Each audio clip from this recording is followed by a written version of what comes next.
আমরা জৈব রসায়ন চ্যাপ্টারটাকে পড়ে নিই, তারপর ফিজিক্সের পার্টগুলো পড়ব। জৈব রসায়ন কথাটার মধ্যে তোমরা একটুকু বুঝতে পারছো। জৈব রসায়ন বলতে আমরা সেই সমস্ত রসায়নকে বলছি যেটি জীব দেহ, জীব মানে সে প্রাণী দেহ হতে পারে, উদ্ভিদ দেহ হতে পারে, জীব দেহ সম্পর্কিত যে রসায়ন, মানে এই বিজ্ঞানে মানে এই পার্টের আমরা সেই সমস্ত পার্টগুলোর সেই সমস্ত জিনিস নিয়ে আলোচনা করব যেগুলো জীব দেহের মধ্যে পাওয়া যায়। একটা ছোট্ট ইতিহাস আছে এখানে। আমরা অতীতকালে মানে তোমরা জানো যে দুটো পদার্থ নিয়ে আমাদের সাধারণভাবে ভাবা হতো। আমাদের প্রথম ভাবা হতো একটা বস্তু 5টি মূল উপাদান দ্বারা তৈরি: ক্ষিতি, অপ, তেজ, মরুৎ, বোম। একটা পদার্থ এই নাকি 5টা উপাদান দিয়ে তৈরি হয়। বিভিন্ন বিজ্ঞানী বিভিন্ন রকমের পরিকল্পনার মাধ্যমে দেখালেন না এরকম কোনো ঘটনা ঘটতে পারে না, মানে মাটি, আকাশ, জল, বাতাস, জল এইসব নিয়ে তৈরি, এটা হয় না। পরবর্তীকালে পদার্থের গঠন সম্বন্ধে আমরা ধারণা পেয়েছি। আলটিমেট আমরা ডাল্টনে এসেছি, দিয়ে একটা পরমাণুর গঠন জেনেছি। পরবর্তীকালে আমরা অ্যাভোগাড্রো থেকে অণুর গঠন সম্বন্ধে জানতে পেরেছি। অণুগুলোকে বিভিন্ন রকমের অণু পাওয়া যায় আমরা জানি। যে ধরনের অণুগুলি পাওয়া যায় সেগুলোকে আমরা দুভাগে ভাগ করি, একটা হচ্ছে জৈব, একটা অজৈব। মানে অণু মানে পদার্থই তো, অণুগুলোকে দিয়ে পদার্থ তৈরি হয়। যে বিভিন্ন রকমের পদার্থগুলো পাওয়া যায় সেগুলোকে আমরা ভাগ করলে দুটি পার্ট পাই, একটা হচ্ছে জৈব পদার্থ, একটা অজৈব পদার্থ। সাধারণভাবে এরকম একটা ধারণা প্রচলিত ছিল যে সমস্ত পদার্থ শুধুমাত্র জীবদেহে পাওয়া যায়, মানে যাদের উৎপত্তি শুধুমাত্র জীবদেহ, সেই সমস্ত পদার্থগুলিকে আমরা জৈব পদার্থ বলি। আর যে পদার্থগুলির উৎস প্রাণহীন খনিজ পদার্থ, যেগুলো খনিজ পদার্থ থেকে যেগুলো পাই, সেগুলো হচ্ছে অজৈব পদার্থ। এখন সমস্যাটা হয়ে যাচ্ছে যাদের মধ্যে প্রাণ আছে তাদের মধ্যে এক ধরনের যৌগ তৈরি হয়, যাদের প্রাণ নাই তাদের অন্যরকম যৌগ তৈরি হয়। এখান থেকে তো আমরা এটা বুঝতে পারছি যে প্রাণ হচ্ছে জৈব রসায়ন মানে জৈব যৌগ উৎপাদনের একটা মুখ্য ভূমিকা পালন করছে। এটা তখনকার দিনের ধারণা বলছি, কিন্তু এখন এর সঙ্গে গুলিয়ে ফেলানো যায়। তখনকার দিনের ধারণা ছিল যে জৈব যৌগ তৈরি হওয়ার জন্য একটা বিশেষ প্রাণ শক্তির প্রয়োজন। একটা আশ্চর্য লাগে না তোমাদের? একটা লঙ্কা গাছ একটু মাটিতে বসিয়ে দিলাম, পাশে আরেকটি আখের গাছ বসালাম, দুটো গাছই জল দিচ্ছ, তুমি সার দিচ্ছ, বড় হচ্ছে।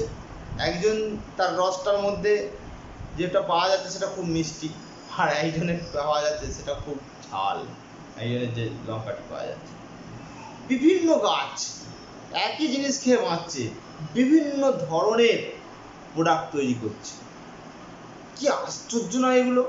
কি ওর মধ্যে এমন আছে যে এই লঙ্কা তৈরি করবে, এ টমেটো তৈরি করবে, কে বেগুন তৈরি করবে, ঝিঙে তৈরি করবে গাছটা?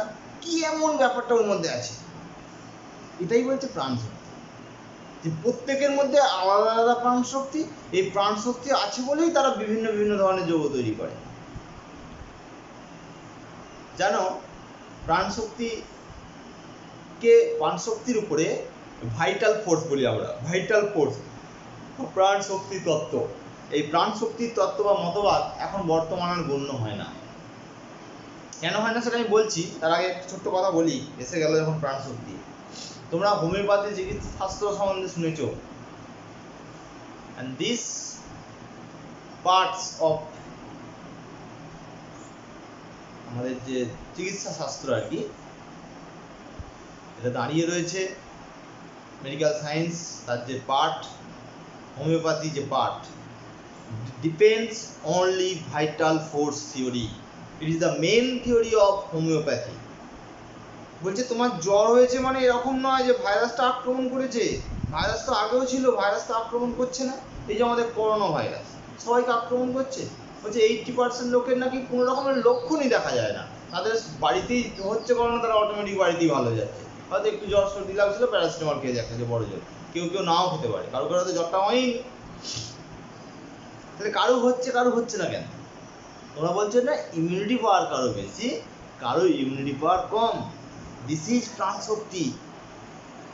হোমিওপ্যাথি বলছে তাহলে তোমার ইমিউনিটি পাওয়ারটা কমে গেছে, তোমার কিন্তু আগে এরকম ছিল না। তাহলে তোমার শরীরের মধ্যে সেই সমস্ত উপাদান বা সেই সমস্ত কার্যক্রম ক্ষমতা আছে যে ভাইরাসটাকে প্রতিরোধ করতে পারে।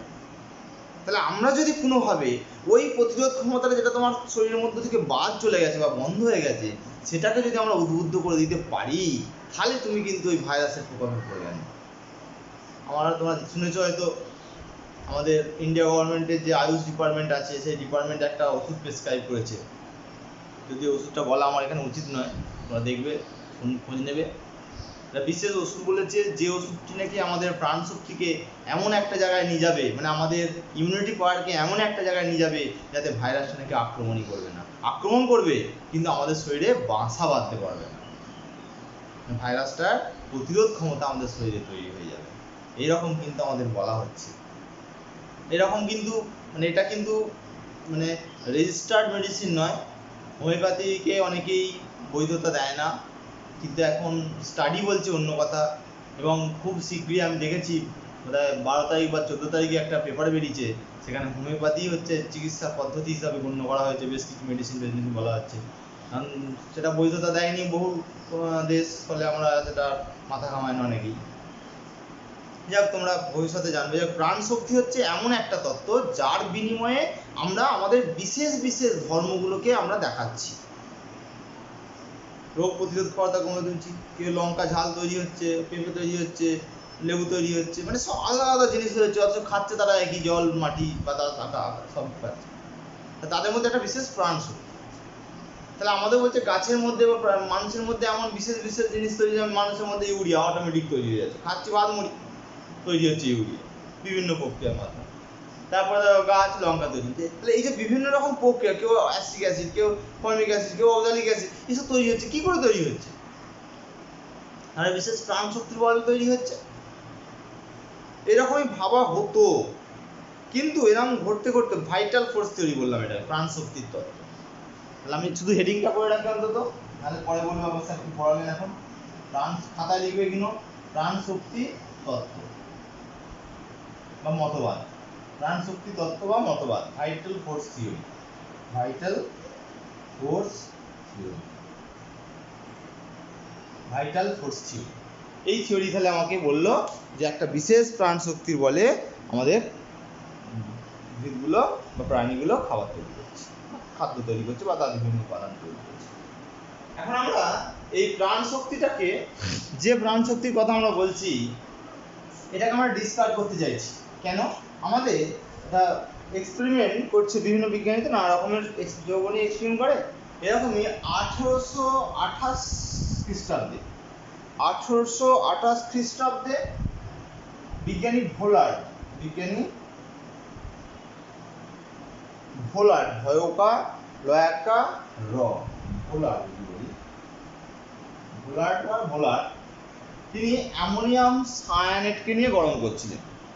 ঠিক আছে, অ্যামোনিয়াম সায়ানেটের জলীয় দ্রবণের বাষ্পীভবন প্রক্রিয়া, অ্যামোনিয়াম সায়ানেট নিয়েছেন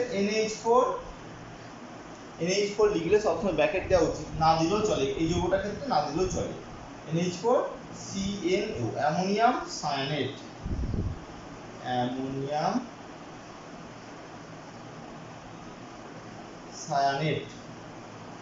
এর একটা জলীয় দ্রবণ নিয়েছেন। ঠিক আছে, এইটার জলীয় দ্রবণ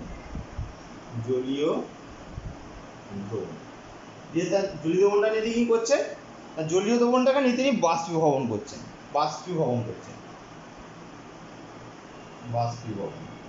দিয়ে যেটা তৈরি হলো সেটাকে শুষ্ক করেছেন।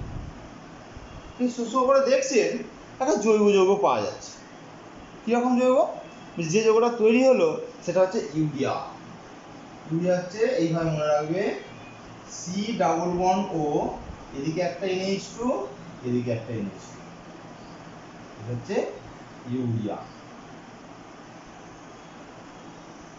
তাহলে আমরা কি পেলাম? একটা দেখো, একটা অজৈব যৌগ, এটা কিন্তু অজৈব যৌগ, অজৈব যৌগ।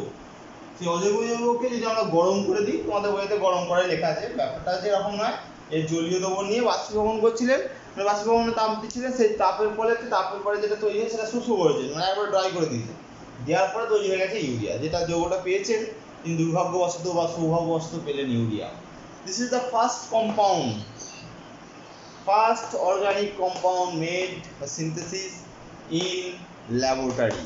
ল্যাবরেটরিতে প্রথম পাওয়া জৈব যৌগ, লিখে রাখো এটাতে, ল্যাবরেটরিতে পাওয়া প্রথম জৈব যৌগ, লিখে রাখো, এর পরীক্ষার কোশ্চেন আছে। প্রথম জৈব যৌগের নাম কি, যা ল্যাবরেটরি তৈরি করা হয়েছিল? ইউরিয়া। কে তৈরি করেছিল? বিজ্ঞানী ফোলার্ড 1828 খ্রিস্টাব্দে অ্যামোনিয়াম সায়ানাইডকে গরম করে বাষ্পীভবন করে শুষ্ক করলো, বা বাষ্পীভবন লিখলেও চলবে, তাহলে হিট চিহ্ন তাপ চিহ্ন লিখে দিলেও চলবে, তাহলে ইউরিয়া তৈরি হলো। অজৈব যৌগ থেকে জৈব যৌগ তৈরি হয়ে গেল। তাহলে এতদিন ধরে বলছিলাম যে বিশেষ প্রাণ শক্তির বলেই জৈব যৌগগুলো তৈরি হয়, it is impossible, it is faulty statement, মানে এই স্টেটমেন্টের কোনো কিন্তু ভিত্তি আমাদের কাছে আর রইল না। আমরা এরপর থেকে কয়েক লক্ষ যৌগ তৈরি করেছি ল্যাবরেটরিতে, জৈব যৌগ। জৈব যৌগের গুরুত্ব শুনলে তোমরা মানে পাগল হয়ে যাবে, আমরা পাগল হয়ে যাই, তোমরা তো দূরের কথা। এখন এক একটা জৈব যৌগ তৈরি হয়, যে জৈব যৌগগুলো স্ট্রাকচার ডিটারমিন করা আমাদের পক্ষে অসম্ভব। আজ কেন করোনা ভাইরাসের মেডিসিন আমাদের কাছে নাই, কেন এইডসের মেডিসিন নাই, আমরা লাফাচ্ছি? জানো কি, একটা ভাইরাসের, যে কোনো একটা ভাইরাস, যে বিভিন্ন আগে যেসব ভাইরাস বা ব্যাকটেরিয়ার বিভিন্ন প্রভাব পৃথিবীতে দেখা গেছে, তাদের ভ্যাকসিন তৈরি করতে 20 বছর, 30 বছর, 40 বছর করে সময় লেগেছে। আর আমরা লাফাচ্ছি একটা ভাইরাসের জন্য নাকি 30 দিনে, এক বছর সময়ের মধ্যে ভাইরাস হয়ে যাবে, ভ্যাকসিন তৈরি হবে। ইম্পসিবল না ব্যাপারটা, তৈরি হবে, there remains so many side effects, আমাদের একাধিক সাইড এফেক্ট দেখা দেবে দুদিন পরে। ক্যান্সার তো হওয়াটাই স্বাভাবিক, মানে এই অবস্থায় ভ্যাকসিন এলে যে ভ্যাকসিনটা নেওয়াটা কতটা যুক্তিযুক্ত হবে আমি জানি না, কিন্তু যদি সরকার রেকমেন্ড করে আমরা নিতে বাধ্য। যাক, সেটা আমরা পরে সব নিয়ে আলোচনা করে লাভ নেই। তাহলে আমরা প্রথম জৈব যৌগ পেলাম ল্যাবরেটরিতে, বিজ্ঞানী ভোলার তৈরি করলেন অ্যামোনিয়াম সায়ানাইডকে গরম করে। এই যৌগটা তৈরি করার সঙ্গে সঙ্গে যে ভাইটাল ফোর্স থিওরি ছিল, ইট ইজ রুলড আউট, এটা কি গেল? বাদ চলে গেল, রুলড আউট, এটা বাদ দিয়ে দিলাম আমরা। কেন? এই তত্ত্ব দিয়ে তাহলে কোনো কথা মানে আসছে না, কারণ আমরা যে যৌগগুলো বাইরে ভাবছিলাম সেই যৌগগুলো কিন্তু আমরা পাওয়া যাচ্ছে না অন্য কোথাও, কিন্তু সেগুলো আমরা ল্যাবরেটরির মধ্যে তৈরি করতে পারছি। এরপরে বিভিন্ন বিজ্ঞানী কোলবে, নাম শুনেছো তোমরা? বিজ্ঞানী কোলবে 1845 খ্রিস্টাব্দে অ্যাসিটিক অ্যাসিড তৈরি করেছেন ল্যাবরেটরিতে। বিজ্ঞানী বার্থেলো 1865 সালে মিথেন তৈরি করেছিলেন। এরকম পরপর অনেক আবিষ্কার হতে হতে হতে এখন প্রতি বছর প্রায় 1000টি করে নতুন জৈব যৌগ তৈরি হয় ল্যাবরেটরিতে, এবং সেই জৈব যৌগগুলোর গঠন ডিটারমিন করা খুব কঠিন, জটিল, আমাদের পক্ষেও মনে রাখা সম্ভব নয় বই ছাড়া। যাই হোক, এখন আমরা তাহলে জৈব যৌগ পেয়েছি, আমরা জৈব যৌগের গুরুত্ব সম্বন্ধে একটু পড়ি। এত জৈব যৌগ, স্যার জৈব যৌগ নিয়ে কি এমন দরকার যে এত ওটা নিয়ে পড়াশোনা করতে হবে? ওই স্যার অজৈব যৌগ নিয়ে তো অত পড়াশোনা করছি না। হ্যাঁ, অজৈব যৌগ নিয়ে আমরা পড়াশোনা করব, কিন্তু সেটা একটু সীমিতই হয়, কেন অজৈব যৌগের সংখ্যাটা নির্দিষ্ট। ইচ্ছা করলেই আমরা প্রতি বছর 1000টা করে নতুন যৌগ তৈরি করতে পারি না। ওই জন্য আমরা জৈব যৌগটাই বেশি তৈরি করতে পারি, জৈব যৌগটা নিয়েই বেশি কাজ। এখন আমাদের যে, যদি আমি জৈব যৌগের যে গুরুত্ব যদি বলি, জীবন প্রক্রিয়ায় আমাদের কি কি গুরুত্ব জৈব যৌগের, এই গুরুত্ব তো অসীম, বলে শেষ করা যায় না। কোথা থেকে শুরু করবো আর কোথায় শেষ করবো? আমি ধরো একটা এক্সাম্পল দিচ্ছি, আমাদের যে একটা বংশ থেকে আর একটা বংশ, এবার বংশ পরম্পরা, যে বিভিন্ন ধর্ম নিয়ে আমরা এগিয়ে চলেছি, এগুলোকে আমরা বংশগতিবিদ্যা বলি। তার জন্য যে বিভিন্ন জৈব অণু, ডিএনএ, আরএনএ, জানো তো নাকি এগুলো? ডিএনএ, আরএনএ, এদের কিন্তু বিশেষ বিশেষ গুরুত্ব আছে আমরা জানি। তো এরা তো সবাই জৈব যৌগ, এরা বিভিন্ন রকমের, একা নয়, এরা একাধিক জৈব যৌগের সমষ্টি। এটা একটা বড় অণু, এর মধ্যে একাধিক অণু আছে, তোমরা জানো। Adenine, guanine, cytosine, thymine, RNA ক্ষেত্রে আবার ইউরাসিল। হ্যাঁ, তাই এগুলো বেসগুলোর কথা বললাম, পিরিমিডিনা, পিউরিন বেস, এর সঙ্গে ফসফেট আছে, অজৈব পার্ট আছে এর মধ্যে আবার, মানে একাধিক পদার্থ নিয়ে কিন্তু এরা তৈরি করছে, এরা কিন্তু সব আমাদের জৈব যৌগের পার্ট। তুমি ধরো আমাদের যে খাদ্য আমাদের শরীরে যে শক্তিটা সঞ্চয় করে কে, এটিপি, অ্যাডিনোসিন ট্রাইফসফেট, পরবর্তীকালে এডিপি হচ্ছে এবং তার মধ্যে প্রচুর পরিমাণে এডিপি থেকে এটিপি, তার জন্য ফসফরাস তৈরি হচ্ছে আর প্রচুর তাপ তৈরি হচ্ছে, সেই তাপটা দিয়ে তো আমরা এত কাজ করছি গো। আমাদের দেহের যে একাধিক এনজাইম, হরমোন, ভিটামিন সব কিন্তু জৈব যৌগ।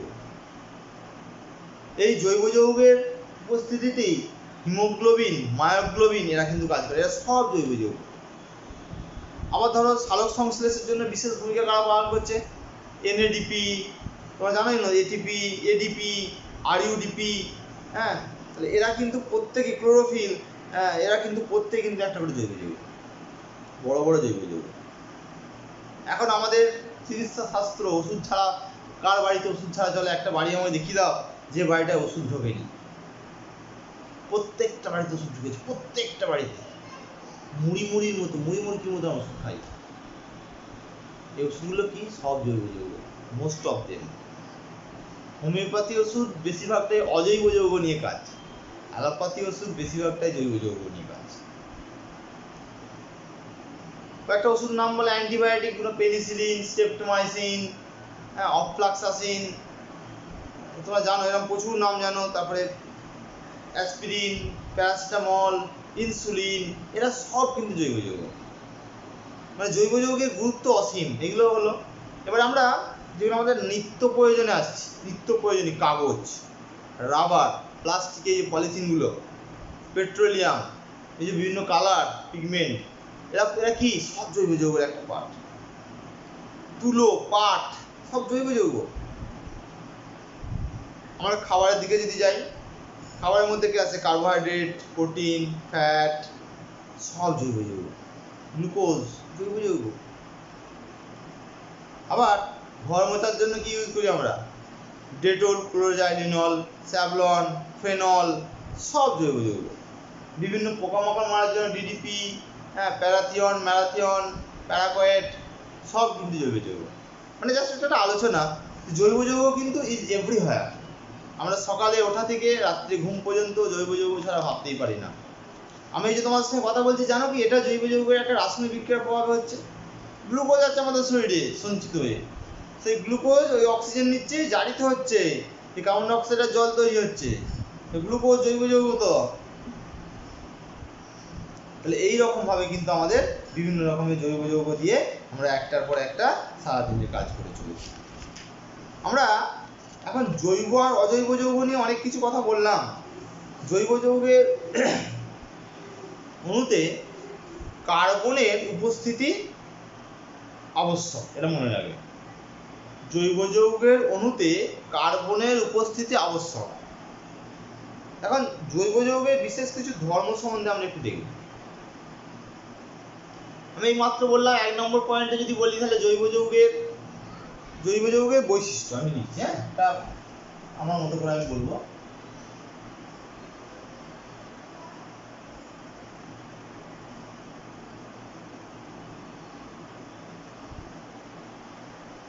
জৈব যৌগের বৈশিষ্ট্য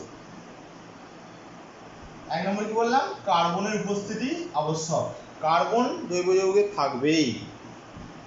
স্যার কি বলছেন? কার্বন থাকলেই এত জৈব যৌগের মধ্যে শুধু কার্বনটা থাকবেই, এরকম কোনো হয় নাকি? হ্যাঁ হয়। কারণ জৈব যৌগের ডেফিনেশনটা আমি এখনো বলিনি। আগে বৈশিষ্ট্যগুলো বলে আমি সবগুলোকে যোগ করে দিতে চেয়েছিলাম। যাক, তাহলে আমি আগে জৈব যৌগের সংজ্ঞাটাই বলে নিই। কাকে বলবো জৈব যৌগ? এটা বড় সংজ্ঞা। জৈব যৌগের যদি সংজ্ঞাটা আমাকে আলাদা করে বলতে হয়, ভালো করে শুনবে। তোমাদের বইতে দেওয়া আছে একটা ছোট্ট করে সংজ্ঞা। জৈব যৌগে কার্বন মুখ্য উপাদান, তার সঙ্গে হাইড্রোজেন, নাইট্রোজেন, ফসফরাস এমন ধাতুমূল থাকে, এইকে জৈব যৌগ বলে। এটা নয়, এভাবে বললে হবে না। বলবে, লিখে নাও খাতাতে। কার্বনের বিভিন্ন অক্সাইড কার্বনেট ও বাইকার্বনেট,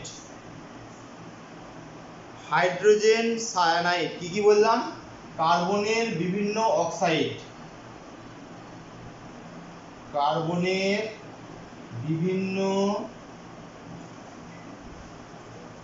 অক্সাইড, কার্বনেট, বাইকার্বনেট, কার্বনের বাইকার্বনেট, হাইড্রোজেন সায়ানাইড,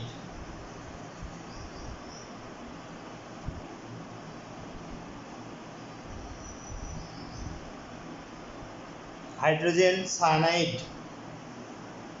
সায়ানেট, ধাতব সায়ানাইড হতে পারে, সায়ানেট, থায়োসায়ানেট, সায়ানেট,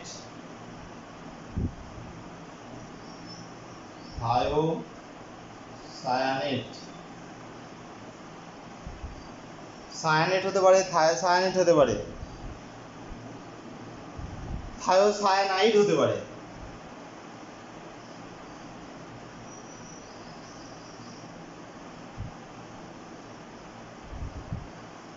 টোটাল কোন কোন যৌগগুলির মধ্যে কার্বন আছে দেখো। কার্বন ডাই সালফাইড হতে পারে,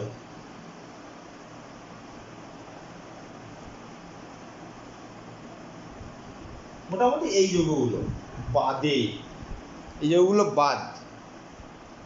কার্বনের অন্য যে সমস্ত যৌগের মধ্যে কার্বনের ক্যাটিনেশন ধর্ম দেখা যায়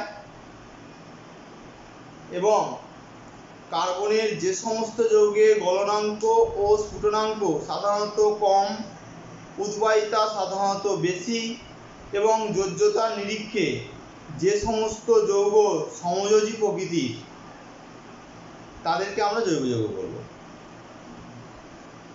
জৈব যৌগগুলো সাধারণত সমযোজী প্রকৃতির। তাহলে এইগুলো হচ্ছে জৈব যৌগের মূল বৈশিষ্ট্যগুলো, কিন্তু এর মধ্যে অনেক কিছু ঢুকে গেছে। তাহলে জৈব যৌগের যখন আমরা বৈশিষ্ট্য বলছিলাম, সংজ্ঞা, এটা হচ্ছে সংজ্ঞাতে এলো। এরা ছাড়া বাকি কার্বন ঘটিত যৌগ, কার্বন ঘটিত বাকি সমস্ত যৌগ যাদের মধ্যে বিশেষ বিশেষ ধর্ম বললাম, তাদের গলনাঙ্ক স্ফুটনাঙ্ক সাধারণত কম, উদ্বায়িতা বেশি, তাদেরকে বলছি আমরা জৈব। যে যৌগের মধ্যে কার্বনের ক্যাটিনেশন ধর্ম দেখা যায় তাদেরকে আমরা জৈব যৌগ বলবো। এটা 2 নম্বর পয়েন্টে হিসাবেই গেল মতো। 3 নম্বর পয়েন্টে আসছে জৈব যৌগগুলোর দ্রাব্যতা। এরা সাধারণত একটা কথা তোমাদের আগে বলেছিলাম, লাইক মানে একই জাতীয় জিনিস। আমাদের বইতে দেওয়া আছে লাইক ডিজার্ভস লাইক, আমি বলি লাইক মানে একই জাতীয় জিনিসকেই পছন্দ করে। তো জৈব অণুগুলো দ্রবীভূত হবে জৈব দ্রাবকে, অজৈব দ্রাবকে দ্রবীভূত সাধারণত হয় না। কিছু কিছু জৈব যৌগ আছে যারা জলেতে দ্রবীভূত হতে পারে, তারা দাহ্য প্রকৃতির হয়। সাধারণভাবে জৈব যৌগগুলো আগুনে জ্বলে যায়। জৈব যৌগের অনেক ভাগ আছে। যদি অ্যারোমেটিক জৈব যৌগ হয় তাহলে ঝুল তৈরি হয়, যেমন পেট্রোল, কেরোসিন, লম্প জ্বালি যখন, প্রদীপ জ্বালি যখন ঝুল তৈরি হয়, এগুলো সব জৈব যৌগ জ্বলছে। তেলগুলো সব জৈব যৌগ, পেট্রোলিয়াম। আর কিছু কিছু আছে পেট্রোলিয়াম জাতই, যেমন ধরো ওই রান্নার গ্যাস, সেটা কি ঝুল তৈরি হয় না, সেটা নীল শিখায় জলে, সবই কিন্তু জৈব যৌগেরই কারণ। এরা সাধারণত পলিমার তৈরি করতে পারে। জৈব যৌগগুলি সাধারণত সমযোজী প্রকৃতির। এগুলো জৈব যৌগের মেন বৈশিষ্ট্য। এবারে আমরা যেটা মেন কোশ্চেন আসবে পরীক্ষায়, যেটা পড়ে সরাসরি, জৈব এবং অজৈব যৌগের পার্থক্য। আমি এই কথাগুলো মুখেই বলে যাচ্ছি, কারণ এগুলো আমি সবই তোমাদেরকে ছবি আকারে পাঠিয়ে দেবো। জৈব অজৈব যৌগের পার্থক্য। অজৈব যৌগের পার্থক্য মানে তোমরা জানো, যেটা মিল নাই। প্রথম মিল কোনটায় নাই? জৈব যৌগগুলি কার্বনের উপস্থিতি আবশ্যক, অজৈব যৌগে কার্বনের উপস্থিতি আবশ্যক নয়। তবে জৈব যৌগে কার্বন ছাড়াও oxygen, nitrogen, phosphorus, sulphur, chlorine, zinc, sodium, mercury, প্রভৃতি ধাতু, কপার, লোহা সবই প্রভৃতি ধাতু থাকতে পারে। যৌগের সংখ্যা জৈব 2 নম্বর পয়েন্টে আসছে, এটা 1 নম্বর উপাদানে গেল, উপাদান হিসাবে বললাম, উপাদান বললাম। 2 নম্বরে আসবো কি না সংখ্যা। সাধারণভাবে জৈব যৌগের সংখ্যা 1 কোটিরও বেশি। এখন তো বর্তমানে প্রায় 10 কোটি, 1 কোটি ছাড়ি চলে গেছে। প্রতি বছর 5 থেকে 10,000 নতুন নতুন জৈব যৌগ তৈরি হচ্ছে। 1 কোটিরও বেশি অলরেডি আছে, প্রতি বছর 5 থেকে 10,000 নতুন নতুন জৈব যৌগ তৈরি হচ্ছে। সেই তুলনায় অজৈব যৌগ, লিখে নেবে খাতাতে, অজৈব যৌগ বেশি সংখ্যক মৌল দিয়ে গঠিত হয়, কার্বন নয়। মানে জৈব যৌগে যেমন কয়েকটি মাত্র মৌল দিয়ে তৈরি হয়, অজৈব যৌগে কিন্তু মৌলের সংখ্যা 118টি মৌল আছে আমাদের জানি, প্রায় 100টি মৌল অজৈব যৌগ তৈরি করে। তাদের মধ্যে কম্বিনেশন প্রচুর রকম হতে পারে, কিন্তু সেটা সীমিত, অনেক নয়। কারণ জৈব যৌগে ক্যাটিনেশন ধর্ম দেখা যায়, অজৈব যৌগে ক্যাটিনেশন ধর্ম দেখা যায় না। 3 নম্বর পয়েন্ট, যোজ্যতা। সাধারণত জৈব যৌগগুলি সমযোজী প্রকৃতির, আর অজৈব যৌগগুলি সমযোজী এবং আয়নীয় এবং অসমযোজী। 3 রকমের বন্ধন থাকে, 3 রকমেরই হয়ে থাকে, 3 রকমেরই কিন্তু বেশ সংখ্যায় পাওয়া যায়। 4 নম্বর পয়েন্টে আসছি, গলনাঙ্ক, স্ফুটনাঙ্ক, উদ্বাহিতা। মেল্টিং পয়েন্ট মানে গলনাঙ্ক, স্ফুটনাঙ্ক মানে বয়লিং পয়েন্ট, উদ্বাহিতা মানে হচ্ছে কি বলি আমরা এটাকে, বলো না, এভাপোরেট করে, যেটা খুব সহজে যেটা এভাপোরেট করতে পারে, ভোলাটাইল। এদের মধ্যে জৈব যৌগগুলি মেল্টিং পয়েন্ট, বয়লিং পয়েন্ট তুলনামূলকভাবে অজৈব যৌগগুলি অপেক্ষা কম, তার মানে উদ্বাহিতাও কম, উদ্বাহিতাটা বেশি। আর অজৈব যৌগগুলো কী হবে, তার মেল্টিং পয়েন্ট, বয়লিং পয়েন্ট বেশি, তাহলে উদ্বাহিতা হবে কম। যেগুলোর বেশি মেল্টিং পয়েন্ট বা বয়লিং পয়েন্ট, তাদের মধ্যে অণুগুলির মধ্যে আকর্ষণ বলটা অনেক বেশি, তার জন্য তাদের উদ্বাহিতাটা অনেক কম হবে। জৈব যৌগগুলি সাধারণত দাহ্য, এবারে পরপর পয়েন্টে আসে, এসি যাচ্ছে 5 নম্বর পয়েন্ট, দাহ্য। জৈব যৌগগুলি সাধারণত দাহ্য, অজৈব যৌগগুলি সাধারণত দাহ্য নয়। 6 নম্বর, দাহ্যতা। জৈব যৌগগুলি সাধারণত জৈব দাহকে দাহ্য, অজৈব যৌগগুলি সাধারণত অজৈব দাহকে দাহ্য। সমাবয়বতা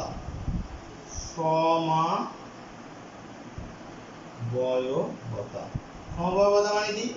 সমবায়বতা মানে যে কে যৌগগুলি, একটা যৌগ একই সংকেত একাধিক ধরনের যৌগ তৈরি করার ক্ষমতা, সেটা কিন্তু আমাদের জৈব যৌগের ক্ষেত্রে আছে।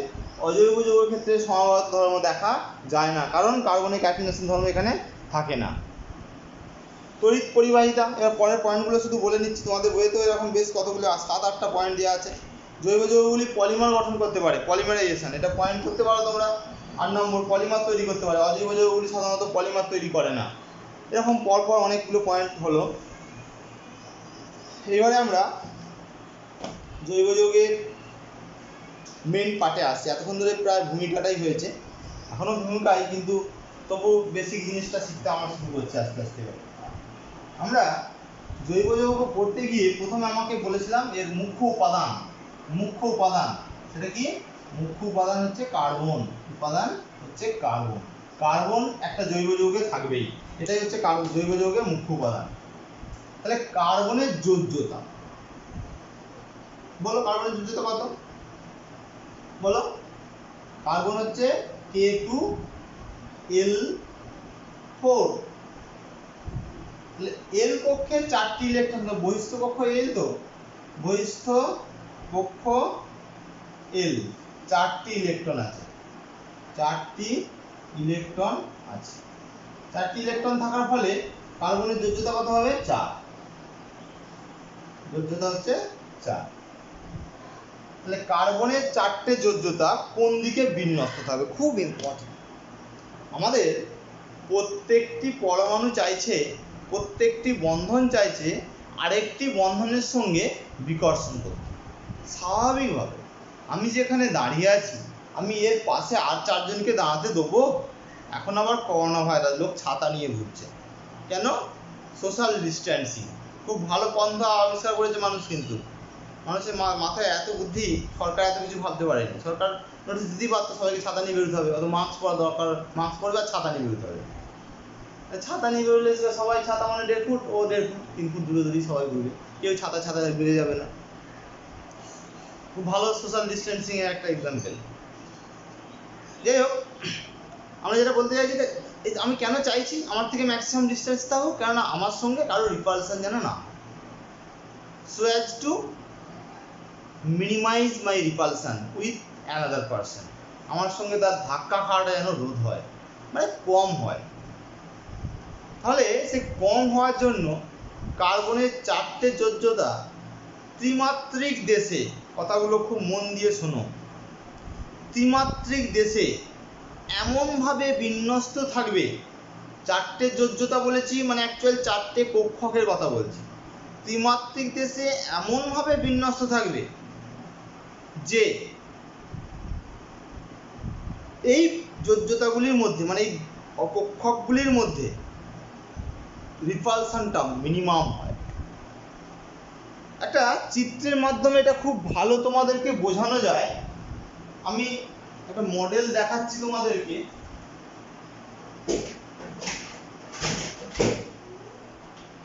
আমি একটা মডেল দেখাচ্ছি, তাহলে তোমরা ব্যাপারটা বুঝতে পারবে।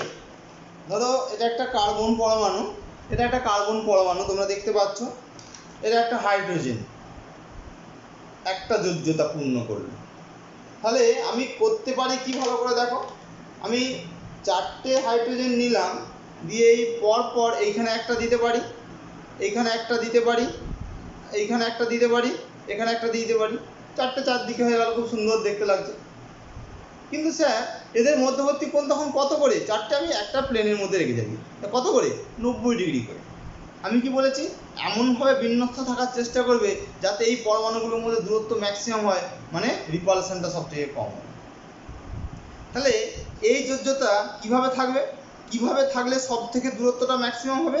না, তা যদি একটা চতুস্তলকের 4টি শীর্ষবিন্দু বরাবর ওই যোজ্যতাগুলি বিন্যস্ত থাকে, তাহলে কিন্তু চতুস্তলকের 4টি শীর্ষবিন্দু বরাবর যদি এই যোজ্যতাগুলি বিন্যস্ত থাকে, তাহলে এই পরমাণুর সঙ্গে এই পরমাণু, মানে এই কক্ষকের সঙ্গে এই কক্ষকের মধ্যবর্তী কোণ হবে 109 ডিগ্রি 28 মিনিট। সেইটা হবে সব থেকে দূরত্বযুক্ত, কম রিপালশন যুক্ত, ঠিক আছে, কম বিকর্ষণ বলযুক্ত একটি গঠন। তাহলে কার্বনের যোজ্যতাগুলো কোন দিকে বিন্যস্ত হবে বললাম না, চতুস্তলকে 4টি। এই কথাগুলো কিন্তু লিখে নিতে হবে তোমাদের খাতাতে, লিখে নাও। একটা বলা হয়নি এখানেতে যে কার্বন কেন সমযোজী যৌগই তৈরি করলো, আয়নীয় যৌগ কেন তৈরি করলো না। তাহলে কার্বনের আয়নীয় যৌগ তৈরি করতে গেলে কি করতে হবে? 4টে ইলেকট্রনকে ছাড়তে হবে। কিভাবে ছাড়বে বলো তো? কার্বন তাহলে কি হয়ে যাবে? K2। একটা ছোট্ট কথা বলি তোমাদেরকে, তাহলে 4টে ইলেকট্রন ছাড়লে কি হবে? 4+। তাহলে 4+ আয়ন যদি গঠন করতে হয়, 4টি ইলেকট্রন ত্যাগ করে, অতটা সোজা নয়। একটা পরমাণু, তোমরা শুনেছো কোনোদিন একটা পরমাণু যোজ্যতা 4?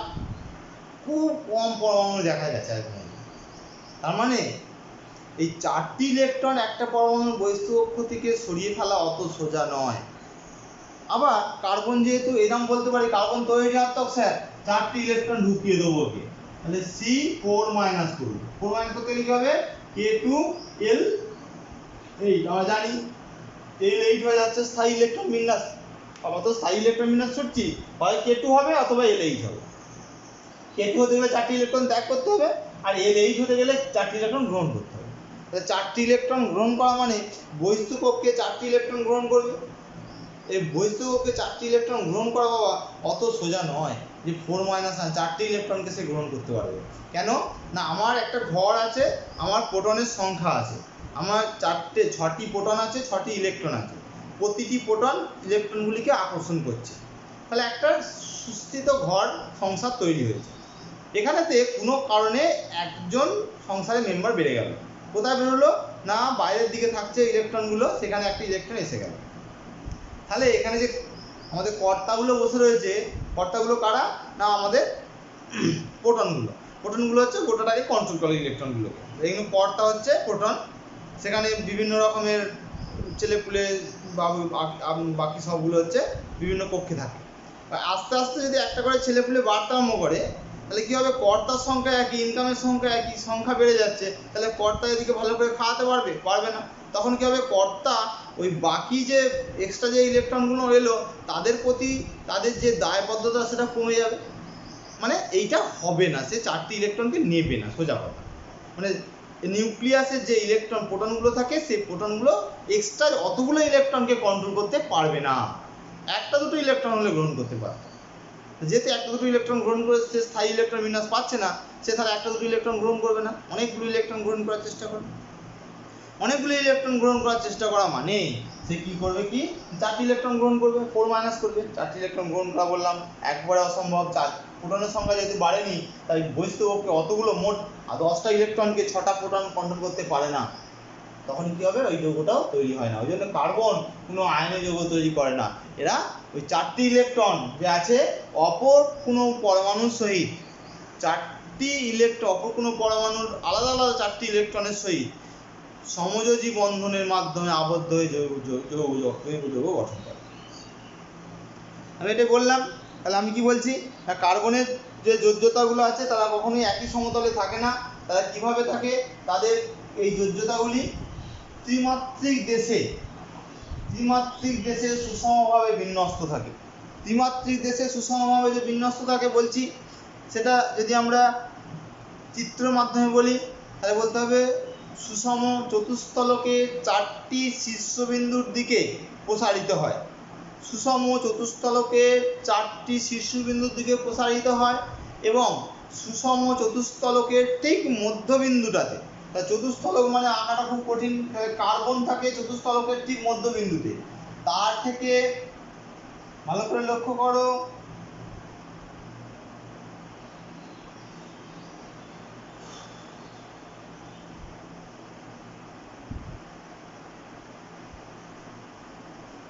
তার থেকে যত দূরে সরে যাব তত কি হবে,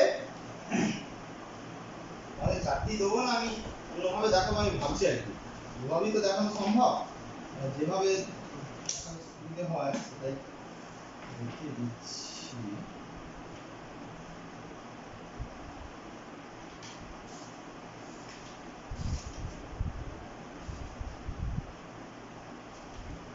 মানে আমি বোল্ড যদি দিই বুঝতে পারবে না, তো ওই জন্য বলছি এইরকম ব্যাপারটা।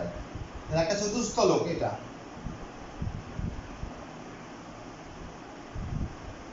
একটা চতুস্থলক, দেখো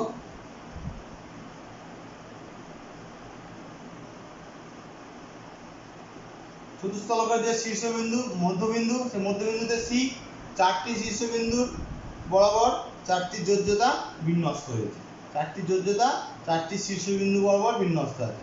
ছবিটি দেখো, বুঝতে অসুবিধা হচ্ছে, আমরা মডেল দেখো, এটা কার্বন, এটা চতুস্থলক। তো চতুস্থলক মানে এর ধারগুলি 4টি ত্রিভুজ আছে, তাকে বলি আমরা চতুস্থলক। দেখো না, এই 3টে যোগ করলে একটা ত্রিভুজ, এদিকে 3টে যোগ করলে একটা ত্রিভুজ, এদিকে 3টে যোগ করলে একটা ত্রিভুজ, ধারগুলো হয়ে গেল আর তলাটা একটা ত্রিভুজ, তাহলে মোট 4টে দিয়ে গঠিত হলো। তাহলে এইটাকে যদি আমি এখানে দেখাই তাহলে এইভাবে আঁকলে তুমি বুঝতে পারবে না। এটা সব থেকে ভালো কি হয় জানো, এখানে কার্বন লিখলাম, এখানে হাইড্রোজেন দিলাম, তাহলে হাইড্রোজেন না, একটা যোজ্যতা দেখাচ্ছি তো, তাহলে একটা কার্বন লিখলাম, একটা হাইড্রোজেন লিখলাম, ভালো করে দেখো, এই বরাবর একটা হাইড্রোজেন দিলাম, হাইড্রোজেন কেন এমনি হাইড্রোজেন এখানে আছে বলে আমি হাইড্রোজেন বলে ফেলছি, যোজ্যতাগুলো বিন্যস্ত হচ্ছে। এবারে এই দুটোকে আমি যদি এই বরাবর বোর্ডটাকে কল্পনা করি, এই বরাবর যদি বোর্ডটাকে কল্পনা করি, তাহলে এইটা আর এইটা বোর্ডের প্লেনে আছে, তাহলে এই পরমাণুটা কথা আছে বোর্ডের সামনে আর এই পরমাণুটা কথা আছে বোর্ডের পিছনে। ভালো করে দেখো, এই বরাবর বোর্ডটা কল্পনা করছি, তাহলে এইটা বোর্ডের মধ্যে আছে কার্বন নিয়ে, আর এটা হচ্ছে বোর্ডের সামনে, এটা বোর্ডের পিছনে। তা বোর্ডের সামনেটাকে বোর্ডের পিছনটাকে কীভাবে বোঝাবো, বোর্ডের পিছনটাকে বোঝানোর জন্য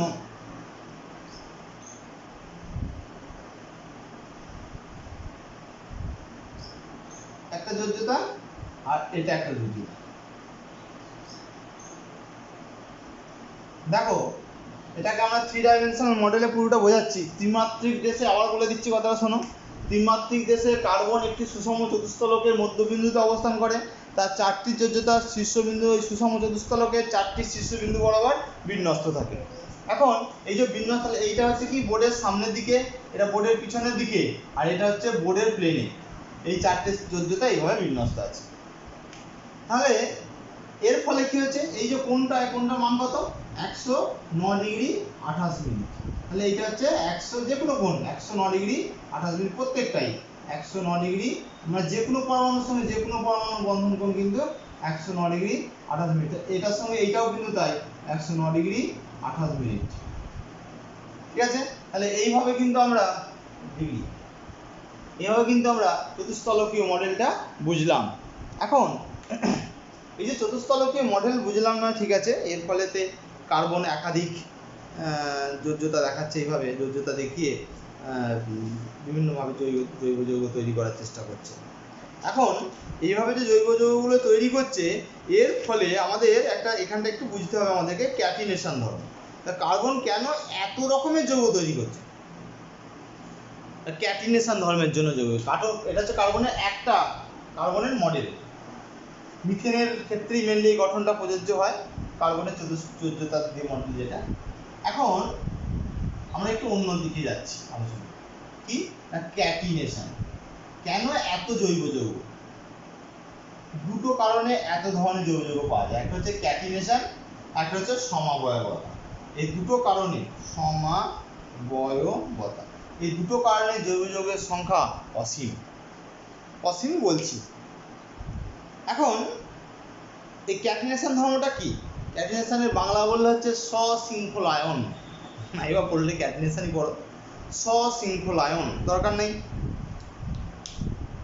বলছে যে ধর্মের জন্য, লিখে নিতে পারো, আমি ছবি পাঠিয়ে দেবো, যে ধর্মের জন্য কোনো মৌলের বহু সংখ্যক পরমাণু সমযোজী বন্ধন দ্বারা পরস্পরের সঙ্গে যুক্ত হয়ে সুদীর্ঘ শাখাহীন বা শাখাযুক্ত মুক্ত শৃঙ্খল বা বদ্ধ শৃঙ্খল গঠন করে তাকে ক্যাটিনেশন ধর্ম বলে। কি বললাম? যে ধর্মের জন্য কোনো জৈব যৌগের যে ধর্মের জন্য কোনো মৌলের বহু সংখ্যক পরমাণু সমযোজী বন্ধন দ্বারা পরস্পরের সঙ্গে যুক্ত হয়ে দীর্ঘ শাখাযুক্ত বা শাখাহীন বা শৃঙ্খলযুক্ত বা শৃঙ্খলহীন বা বদ্ধ শৃঙ্খলযুক্ত বা মুক্ত শৃঙ্খলযুক্ত জৈব যৌগ গঠন করে তাকে জৈব গঠন করে তাকে বলবো ক্যাটিনেশন বা সশৃঙ্খলায়ন।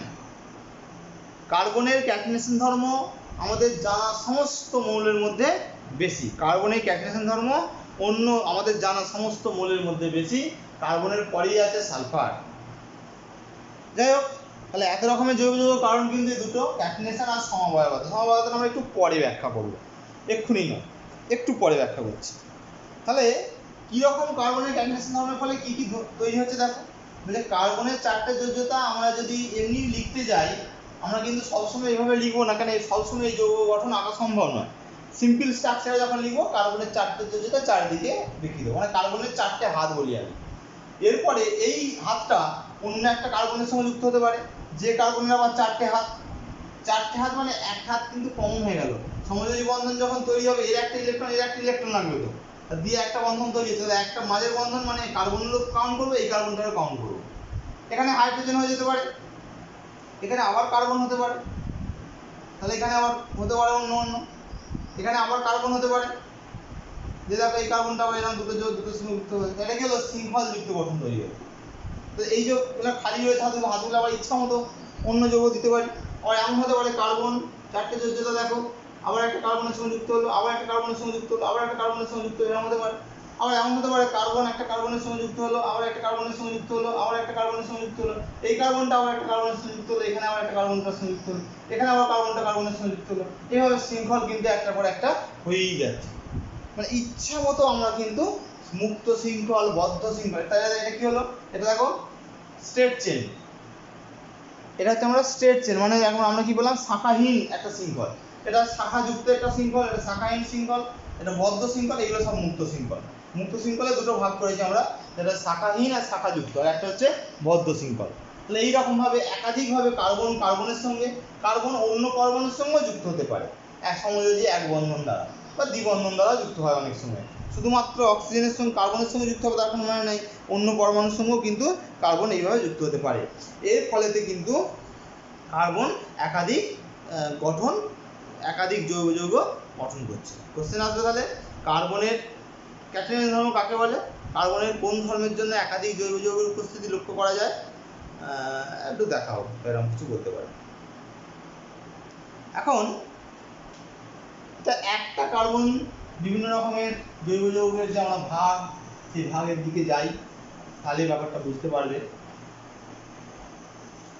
আমরা তার আগে সমযোজী যৌগ যখন পড়েছিলাম, সমযোজী যৌগ, তখন সমযোজী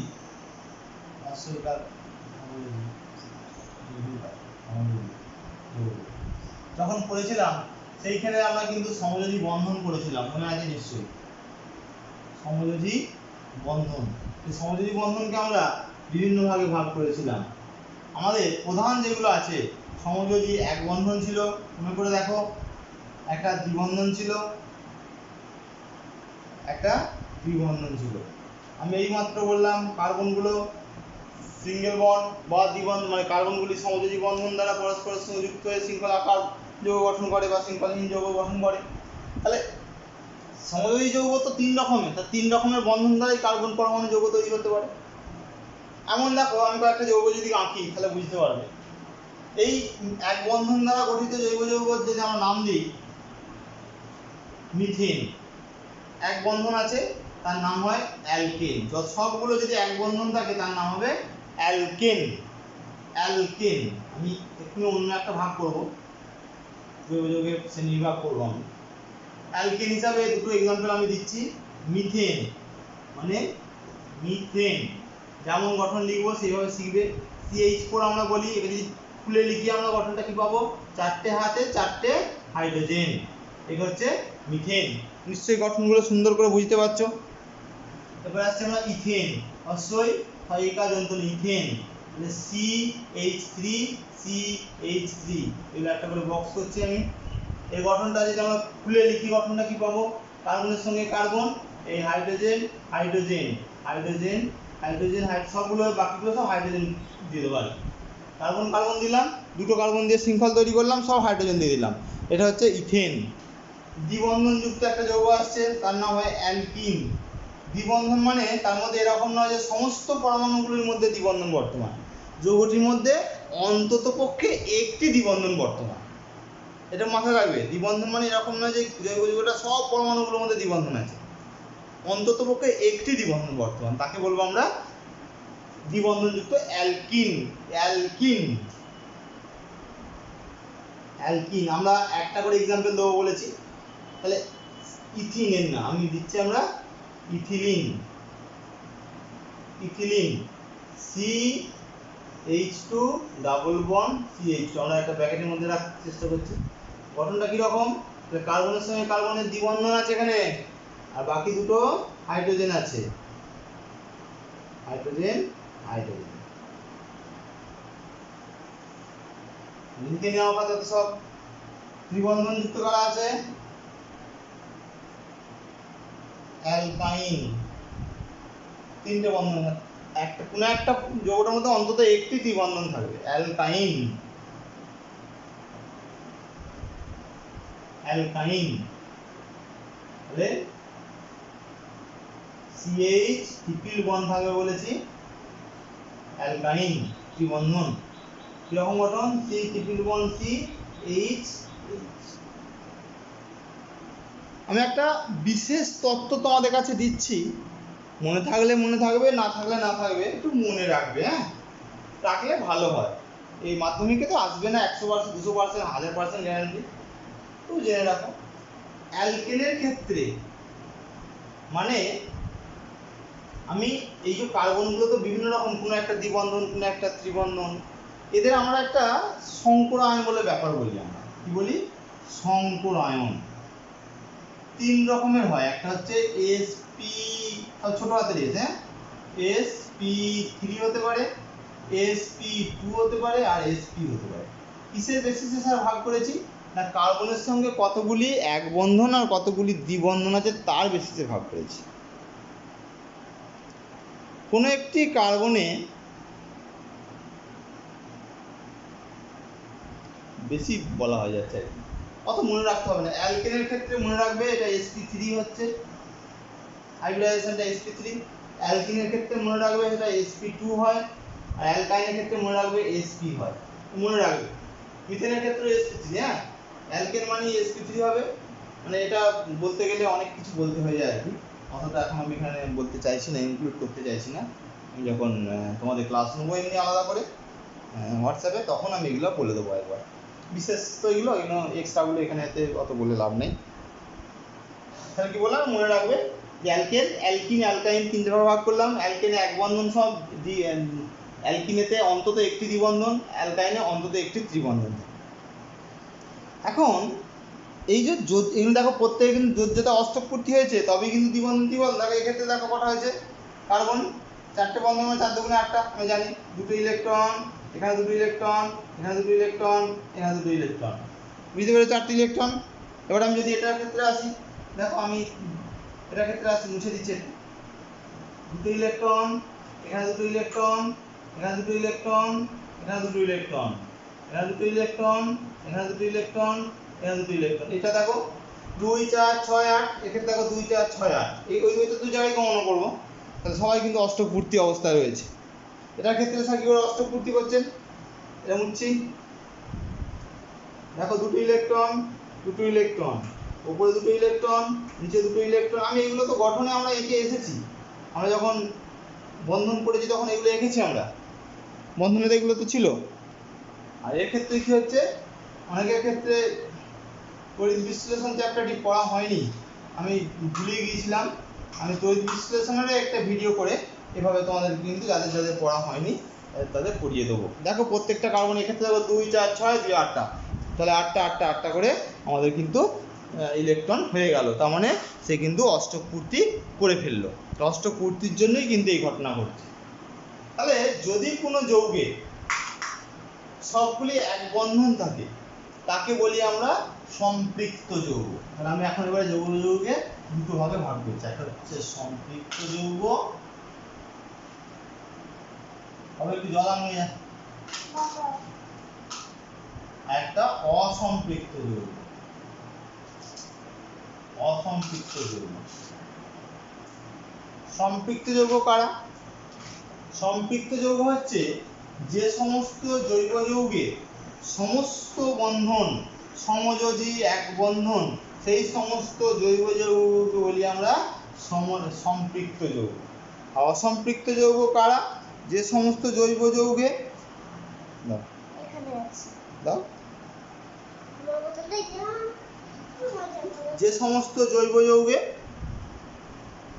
পাশাপাশি দুটি কার্বন পরমাণুর মধ্যে অন্তত একটি দ্বিবন্ধন বা ত্রিবন্ধন বর্তমান, তাকে বলি আমরা অসম্পৃক্ত যৌগ।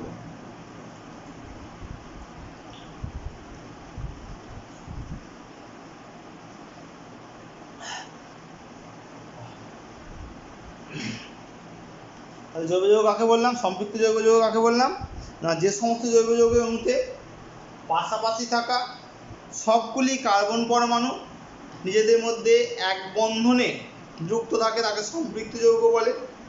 যেমন মিথেন, ইথেন, এরা সম্পৃক্ত জৈব যৌগ। আর অসম্পৃক্ত জৈব যৌগ কাকে বলে?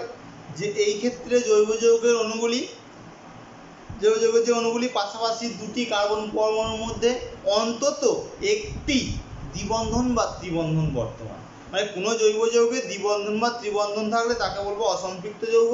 কোনো জৈব যৌগে যদি আমাদের শুধুমাত্র এক বন্ধন থাকে তাকে বলবো আমরা সম্পৃক্ত জৈব যৌগ। তাহলে আমরা এইভাবে যদি আমরা ভাগ করি সম্পৃক্ত অসম্পৃক্ত যৌগের এক্সাম্পল, এখানে কি হলো CH4 methane, CH3 CH3 ethane, এটা কি হবে CH2 double ethylene, acetylene CH triple bond CH acetylene. তাহলে এই নামগুলো এরা কিন্তু অসম্পৃক্ত যৌগ, এর মধ্যে দ্বিবন্ধন বা ত্রিবন্ধন বর্তমান। কোশ্চেন আসবে যে অ্যাসিটিলিন কেন অসম্পৃক্ত যৌগ বা ইথিলিন কেন অসম্পৃক্ত, এই কোশ্চেনটা উত্তর করতে হবে। এটা কোশ্চেন লিখে নাও, কোশ্চেনটা বাড়িতে লিখে নেবে। CH2 ইথিলিন কেন অসম্পৃক্ত যৌগ, অসম্পৃক্ত যৌগ। কি উত্তর হবে? বলতে হবে যে ইথিলিন অণুর মধ্যে কার্বন এবং কার্বনের মধ্যে একটি সমযোজী দ্বিবন্ধন বর্তমান। আমরা জানি কোনো জৈব যৌগে দুটি পাশাপাশি দুটি কার্বনের মধ্যে যদি সমযোজী বা সমযোজী দ্বিবন্ধন বা ত্রিবন্ধন বর্তমান থাকে তাহলে তাকে আমরা অসম্পৃক্ত যৌগ বলি।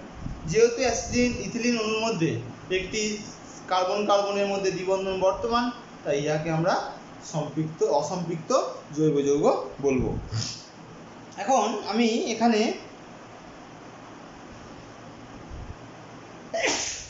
যৌগগুলোর গঠন আমরা এঁকেছিলাম। যৌগগুলোর গঠন, তাদের বন্ধন দৈর্ঘ্য। বন্ধন দৈর্ঘ্য মানে কি? মানে একটা বন্ধন যখন তৈরি হচ্ছে কার্বনের সঙ্গে হাইড্রোজেন, তাহলে এই পরমাণু নিউক্লিয়াসের মধ্যবর্তী দূরত্ব, সেটাকে বলি আমরা বন্ধন দৈর্ঘ্য। বন্ধন দৈর্ঘ্য কাকে বলি? পাশাপাশি দুটি পরমাণু কোনোভাবে যোজ্যতা দ্বারা যুক্ত হয়েছে, সমযোজ্যতা দ্বারা যুক্ত হওয়ার ফলে এদের মধ্যবর্তী যে নিউক্লিয়াসের দূরত্ব তাকে বলছি আমরা বন্ধন দৈর্ঘ্য। আগ্নেয় বন্ধনও হতে পারে, তার ক্ষেত্রেও বন্ধন দৈর্ঘ্য আমরা পাই, যদিও সেক্ষেত্রে তো বন্ধনটা আমাদের কোনো ডিরেকশন ছাড়াই তৈরি হয়, কোন দিক থেকে বলাটা মুশকিল। বন্ধনের অ্যাকচুয়ালি একটা দিক থাকে, এবার আমরা বলি আইনীয় বন্ধন প্রকৃত বন্ধন নয়, কথাটা যদি আমরা আলোচনা বলি কথাটা। যাই হোক, আমরা প্রথমে 1 নম্বরে আসছি বিভিন্ন জৈব যৌগ গঠনের মধ্যে ইথেন। ইথেন হচ্ছে কি না CH3 তোমরা এখন আঁকতে শিখে যাবে। সি লেখো, H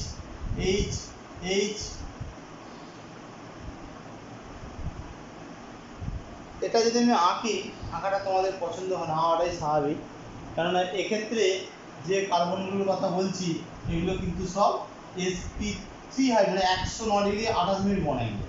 এটা আঁকাই হয়নি, তার মানে তোমাদের সেইভাবে আঁকার চেষ্টা করি, আঁকছি যখন ভালো করে আঁকি।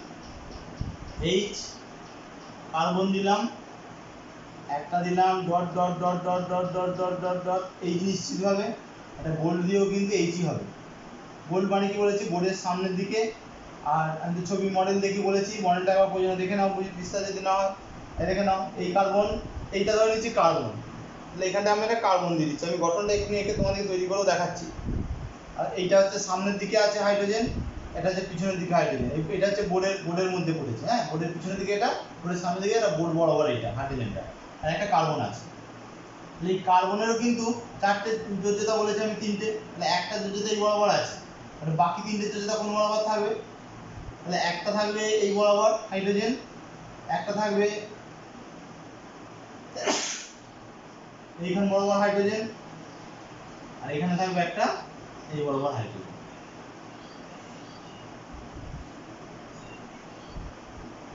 দেখতে পেয়েছো? তাহলে এইটা একটা ইথিলিনের গঠন। আমরা যদি মডেল তৈরি করি, মডেল তৈরি করলে ভালো বোঝা যায় এটা। আর আরেকটা কার্বন নিচ্ছি আমরা, মাঝে একটা বন্ধন দিয়ে দিচ্ছি কার্বন কার্বন।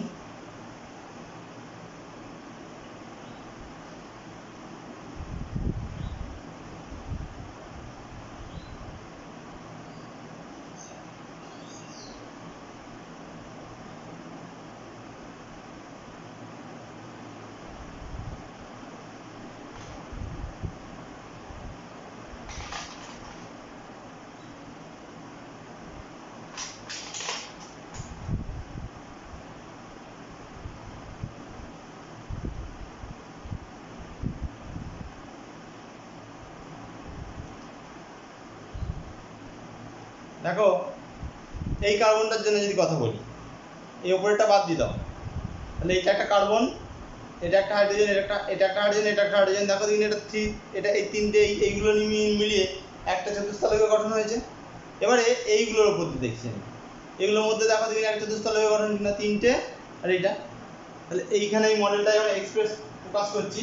দেখো এই উপরে আছে, নিচে আছে, তাহলে এই কেসটা, তাহলে এটা কার্বন, এটা হচ্ছে বোর্ডের মধ্যে আছে হাইড্রোজেন পিছনের দিকে সামনের দিকে।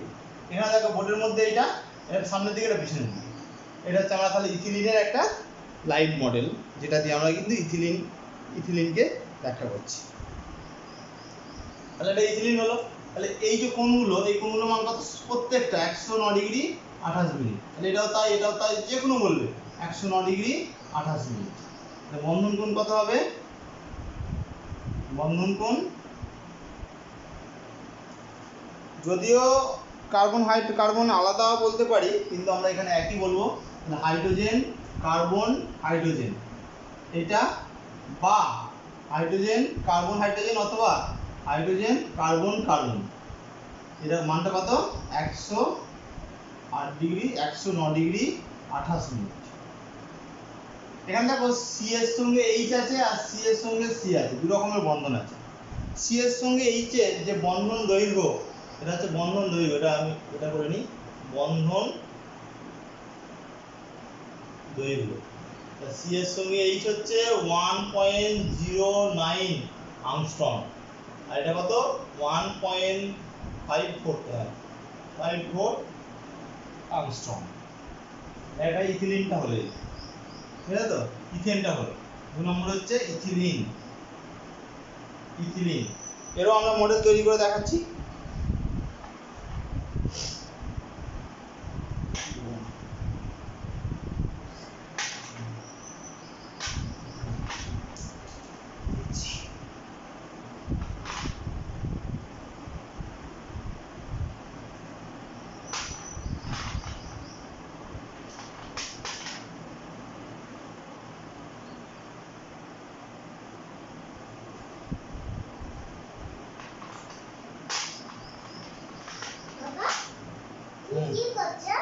আমি দাদাদেরকে দেখাচ্ছি এগুলো।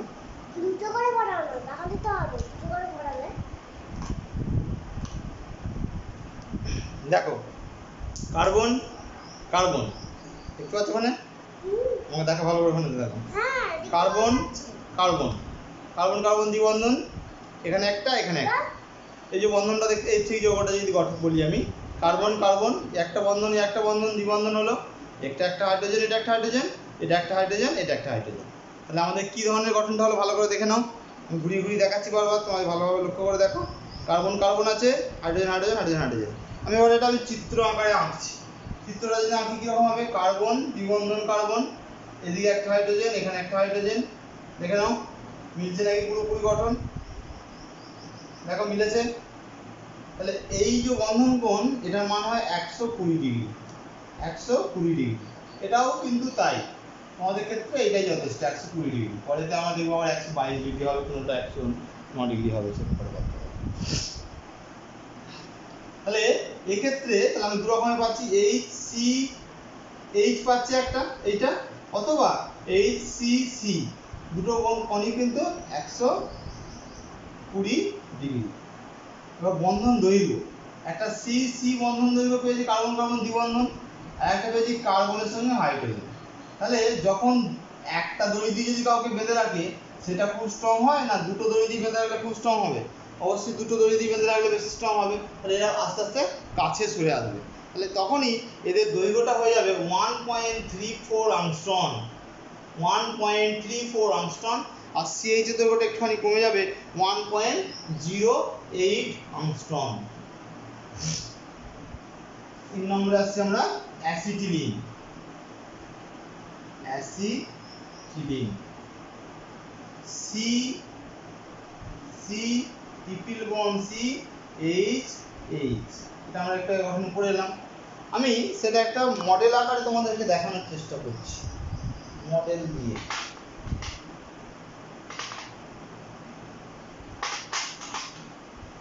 কার্বন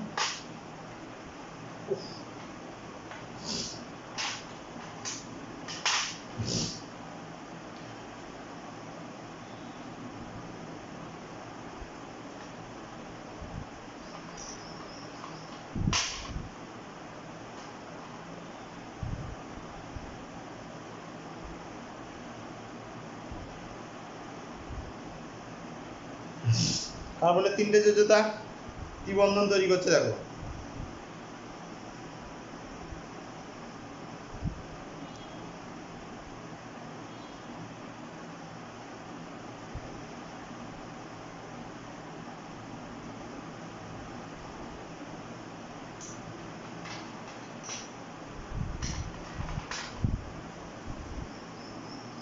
দেখো লিনিয়ার গঠন, লিনিয়ার গঠন, দেখতে পাচ্ছ সরলরৈখিক গঠন। তাহলে কার্বন ট্রিপল বন্ড, দেখো তিনটে বন্ধন আছে, ট্রিপল বন্ড এইচ এইচ, এটা হচ্ছে কার্বনের সঙ্গে ট্রিপল বন্ড। তাহলে এইটার ক্ষেত্রে গঠনটা কিরকম পেয়েছি, চতুস্থলকীয়। চতুস্থলকীয়, এটা কি পেলাম, সমতলিক, সমতলিক ত্রিভুজাকার। এবারে কি পেলাম এটা আমরা, সরল রৈখিক, সরল রৈখিক। তাহলে অ্যাসিটিলিনের গঠন হচ্ছে সরল রৈখিক, ইথিলিনের গঠন হচ্ছে সমতলিক ত্রিভুজাকার। তাহলে এদের মধ্যবর্তী কোণ কতগুণ, কোণটা কি হবে, কার্বন হাইড্রোজেন আর কার্বনই আছে তো, তাহলে HCC এটা হচ্ছে 180 ডিগ্রি, সরলরৈখিক মানে 180 ডিগ্রি হয়। আর C ট্রিপল বন্ড C একটা আছে আর C একটা H আছে, C ট্রিপল বন্ড Cটা কত বন্ধন কোণ, এটা হচ্ছে 1.21 অ্যাংস্ট্রম, এটা হচ্ছে অনেক সময় 1.20 অ্যাংস্ট্রম দেয় বিভিন্ন জায়গায়, তোমাদের বইয়ে 1.1 লিখেছে, 1.06 অ্যাংস্ট্রম। দেখতে পাচ্ছ এই হচ্ছে আমাদের তিনটে যৌগ আমাদের যে গঠন, এগুলো আমাদের পরীক্ষায় লাগে, ওই জন্য আমি ছক করে এগুলো করে দিলাম। তাহলে তিন ধরনের জৈব যৌগ সম্বন্ধে পড়লাম আমরা। এবারে আমরা আবার পরবর্তী পড়ে যাচ্ছি। এবারে আসছি আমরা, ভালো করে দেখে নিচ্ছ, এটা নিশ্চয়ই এটা বাদ চলে গেছে, দেখতে পেয়েছ, লিখে নেবে প্রত্যেকে, এটা আমাদের খুব ইম্পর্টেন্ট, কাজে লাগবে, খুবই ইম্পর্টেন্ট, কাজে লাগার জিনিস, তাই লিখে নেবে একটুখানি। এবারেতে আমরা আসছি জৈব যৌগের আমাদের এটা নামকরণের আগেটাতে যেটা আমাদের পড়তেই হবে, যেটা খুব ইম্পর্টেন্ট জায়গায় আমরা এসেছি কিন্তু এবারে আমি নোট দিয়ে দেবো বলেছি, তাই ভালো করে দেখবে। কার্যকারী গ্রুপ, কার্যকারী গ্রুপ বলছে জৈব যৌগের তো সব জৈব যৌগের কি ধর্ম একই?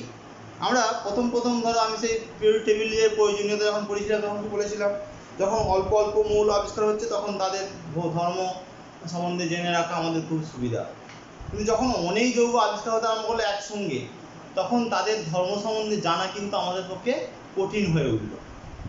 এখন যখন আমাদের তাদের ধর্ম সম্বন্ধে জানা কঠিন হয়ে উঠছিল, তখন তাদেরকে আমরা বিভিন্ন গ্রুপে ভাগ করলাম, সমধর্মযুক্ত মৌলগুলি। এখানেও তাই, আমরা যখন অল্প অল্প যৌগ করছিলাম ঠিক ছিল, যখন অনেক যৌগ করতে আরম্ভ করলাম দেখলাম যাদের ধর্ম একই তাদের মধ্যে বিশেষ একটি গ্রুপ বা কতগুলি পরমাণু পুঞ্জ মূলক উপস্থিত থাকে। সেই পরমাণু পুঞ্জ বা মূলক বা গ্রুপগুলিকে আমরা বলি কার্যকারী গ্রুপ। তাহলে যে সমস্ত মূলক বা গ্রুপ কোনো পরমাণু কোনো জৈব যৌগে উপস্থিত থেকে জৈব যৌগটির রাসায়নিক ধর্ম নিয়ন্ত্রণ করে, সেই সমস্ত গ্রুপ বা মূলকগুলিকে আমরা বলি ওই জৈব যৌগের কার্যকারী মূলক। খুব ইম্পর্টেন্ট, কথাটা শুনবে। কার্যকারী মূলক তাহলে কারা? কার্যকারী মূলক হচ্ছে কয়েকটি গ্রুপ বা পরমাণু পুঞ্জ মানে মূলক, যারা কোনো জৈব যৌগে উপস্থিত থেকে ওই জৈব যৌগটির রাসায়নিক ধর্ম নিয়ন্ত্রণ করে। মানে কোনো জৈব যৌগের কী ধরনের ধর্ম হবে তাকে একটা বিশিষ্ট গ্রুপ দিয়ে প্রকাশ করি আমরা, বিশেষ গ্রুপ দিয়ে প্রকাশ করি। একই গ্রুপযুক্ত জৈব যৌগগুলির রাসায়নিক ধর্ম একই হবে, ভিন্ন গ্রুপযুক্ত ভিন্ন কার্যকারী গ্রুপযুক্ত বা কার্যকারী মূলকযুক্ত পরমাণু জৈব যৌগগুলির রাসায়নিক ধর্ম ভিন্ন হবে। কি বললাম? একই কার্যকারী গ্রুপ থাকলে একই হবে ধর্ম, ভিন্ন কার্যকারী গ্রুপ উপস্থিত থাকলে ভিন্ন রকম ধর্ম হবে। আমি কতগুলি জৈব যৌগের নাম, তাদের চিহ্নগুলো বলছি, বইতে তোমাদের সবই আছে, তবু আমি বলছি। প্রথমে যৌগ সম্বন্ধে বলছি আমরা, যৌগটা কী ধরনের, কোন শ্রেণীর যৌগ। তারপরে বলছি তাদের যে গ্রুপটার নাম, কার্যকারী গ্রুপের নাম কি, কার্যকারী গ্রুপের নামটা কি। তারপরে আমরা আসছি তাদের সেই কার্যকারী গ্রুপের সংকেতটা কি। তারপরে আসছে আমাদের গঠনটা কি। তো কয়েকটা উদাহরণ দিলে সব থেকে ভালো হয়, এই উদাহরণটাও দিয়ে দিলাম। প্রথমে আমরা আসছি মনে রাখবে অ্যালকেনের কোনো কার্যকারী গ্রুপ হয় না, অ্যালকেনের কোনো কার্যকারী গ্রুপ হয় না। অ্যালকিন এবং অ্যালকাইনের দ্বিবন্ধন এবং ত্রিবন্ধনটাকে আমরা একটু আগেই বলে এসেছি। অ্যালকিন এবং অ্যালকাইনের দ্বিবন্ধন এবং ত্রিবন্ধনটাকে একটু আগেই বলে এসেছি। অনেক সময়তেই দ্বিবন্ধন এবং ত্রিবন্ধনকে কার্যকারী গ্রুপ হিসাবে তুলনা করা হয়, তবে এদেরকে অপ্রধান কার্যকারী গ্রুপ হিসাবে ধরা হয়, প্রধান কার্যকারী গ্রুপ হিসাবে ধরা হয় না। এটা করেছ? এটা এইটা না এইটা পরে না আগে দেখেছো? সুন্দর, বাহ, মই এঁকেছো এটা? আচ্ছা আচ্ছা আচ্ছা, হ্যাঁ ঠিক আছে, দারুণ হয়েছে। যাও, ডাবল বন্ড এবং ট্রিপল বন্ডকে অপ্রধান কার্যকারী গ্রুপ বলা হয়, আর অন্যান্য যে গ্রুপগুলি আছে তাদেরকে ফাংশনাল কার্যকারী গ্রুপ, তাদেরকে বলি আমরা প্রধান কার্যকারী গ্রুপ। আমি প্রধান কার্যকারী গ্রুপগুলি করছি। তাহলে প্রথমে আমাদের আসছে অ্যালকোহল। অ্যালকোহল তোমরা জানো, এখন এই বর্তমান যুগে অ্যালকোহল বিক্রি বলছে নাকি আমাদের দেশের প্রধান ইনকামের সোর্স অফ ইনকাম আর কি, মানে মদ যত খাবে তত সরকারের নাকি ইনকাম বাড়বে। অ্যালকোহল কার্যকারী গ্রুপের নামটা কি হবে? কার্যকারী গ্রুপের নাম হচ্ছে হাইড্রক্সিল। আমাদের বইতে আছে তো হাইড্রক্সিল, আমাদের বইয়ে অনেক দেওয়া আছে হাইড্রক্সিল। সংকেত কি? OH। গঠন কিরকম হবে? আলাদা আলাদা করে লেখো, ও আর এইচ। একটা বন্ধন দাও, তার আগে গ্রুপ, তো গ্রুপের আগে একটা বন্ধন দিতে হয় সবসময়, OH। উদাহরণ দাও, তাহলে OH যুক্ত একটা গ্রুপ CH3OH, এর নাম কি? মিথানল। এইটা কেউ খায় না, এটা খেলেই কানা হয়ে যায়, চোখ কানা হয়ে যায়। ইথানল CH3CH2OH, এসব আসবো আমরা একটু পরেতে। এটা হচ্ছে ইথানল। ইথানল যেটা খাওয়ার জন্য অত লাইন দিয়ে সবাই দাঁড়িয়ে রয়েছে, এটা হচ্ছে ইথানল। এটা 1 নম্বর গেল। 2 নম্বর হচ্ছে ইথার। ইথার, ইথারে কি আছে বলো? অক্সাইড গ্রুপ আছে, অক্সাইড। ও ও এটাই হলো ইথারের নাম। এখানে দিচ্ছে আমি এখানটাতে CH3O CH3, এটা হচ্ছে মিথক্সি অথবা ডাইমিথাইল ইথার। ডাইমিথাইল ইথার এর নাম, ডাইমিথাইল ইথার। লিখিয়ে দিন আপনি নাকি? Dimethyl ether. 3 নম্বরে আসছি আমরা অ্যালডিহাইড। অ্যালডিহাইড, অ্যালডিহাইড যৌগের আমাদের যে গ্রুপ, অ্যালডিহাইড গ্রুপ বলি আমরা, অ্যালডিহাইডই বলবো আমরা। অ্যালডিহাইড মানে CHO বলি, মানে অ্যাকচুয়ালি এটা কোন C ডাবল বন্ড O আর H, এই গ্রুপটা থাকবে। একটা উদাহরণ দাও, HCOHO লিখতে পারি, অথবা CH3CH লিখতে পারি। এটার নাম হচ্ছে ফর্মালডিহাইড। নাম শুনেছো ফর্মালডিহাইড? ওই যে বিভিন্ন ল্যাবেতে যেসব যন্ত্রপাতি জিনিসপত্রগুলো করা থাকে, সংরক্ষণ করা থাকে ফরমালিন দিয়ে, সেই ফরমালিনের বলা হচ্ছে ফর্মালডিহাইড। এটা হচ্ছে অ্যাসিটালডিহাইড। অ্যাসিটালডিহাইড, অ্যাসিটালডিহাইড, ফর্মালডিহাইড আর হচ্ছে অ্যাসিটালডিহাইড, ফর্মালডিহাইড আর অ্যাসিটালডিহাইড। এবার আমরা আসছি 4 নম্বরে, কিটোন। কিটোনকে আমরা কিটো গ্রুপ বলি, কিটো গ্রুপ CO গ্রুপ। আমরা অ্যাকচুয়ালি কি C মাথায় ডাবল বন্ড O, এদিকে দুটো। তাহলে এরকম একটা উদাহরণ, প্রতিটাই মেকে মেকে চলে যাচ্ছে আমার। তাহলে CH3 C মাথায় ডাবল বন্ড O CH3, এর নাম হচ্ছে অ্যাসিটোন। অ্যাসিটোন।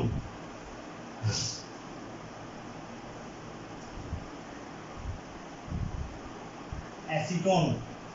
এবার হচ্ছে 5 নম্বরে আসছি, কার্বক্সিলিক অ্যাসিড। কার্বক্সিলিক অ্যাসিড,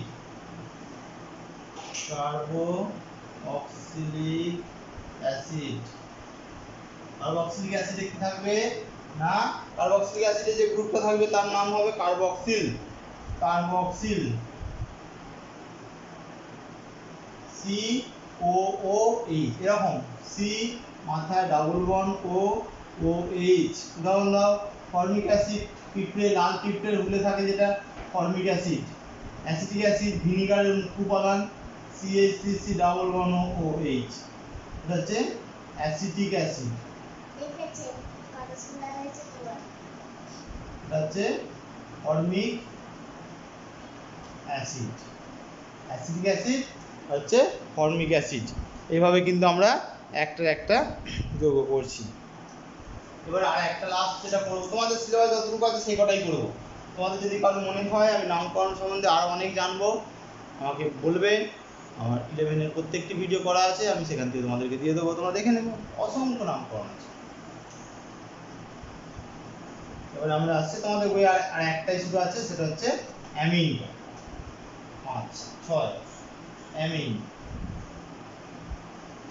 অ্যামিনই থাকবে, আবার কি থাকবে, অ্যামিন গ্রুপ কি থাকবে, অ্যামিন গ্রুপ হচ্ছে NH2 গ্রুপ, এরকম NHH, তৃতীয় যেহেতু নাইট্রোজেন, দুটো হাইড্রোজেন একটা অন্য গ্রুপ, তাহলে CH3NH2 methyl amine, methyl amine.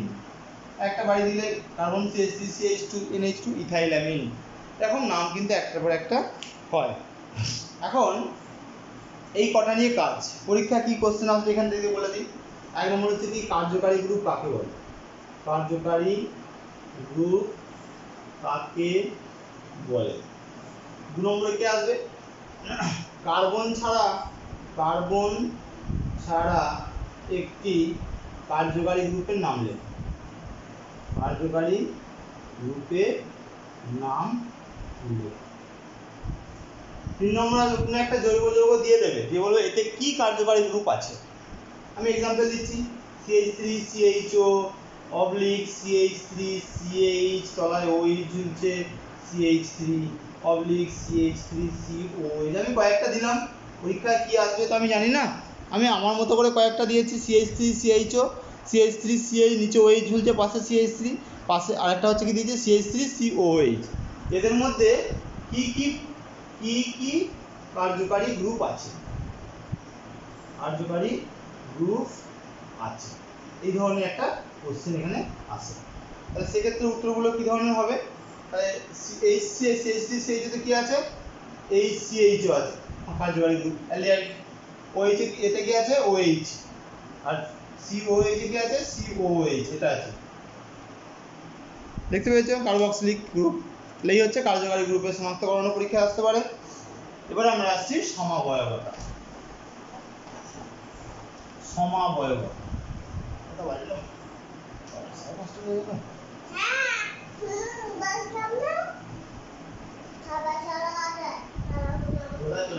রোদ এখন ছাদে।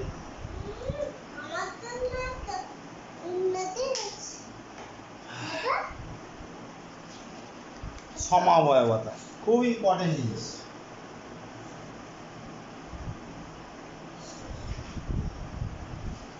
সমাবয়বতা দেখি বলছে, আমরা অনেক সময়তেই একাধিক যৌগ পাই, যে যৌগগুলির আণবিক সংকেত একই, কিন্তু তাদের ধর্ম আলাদা আলাদা, তাদেরকে বলি আমরা সমাবয়বতা।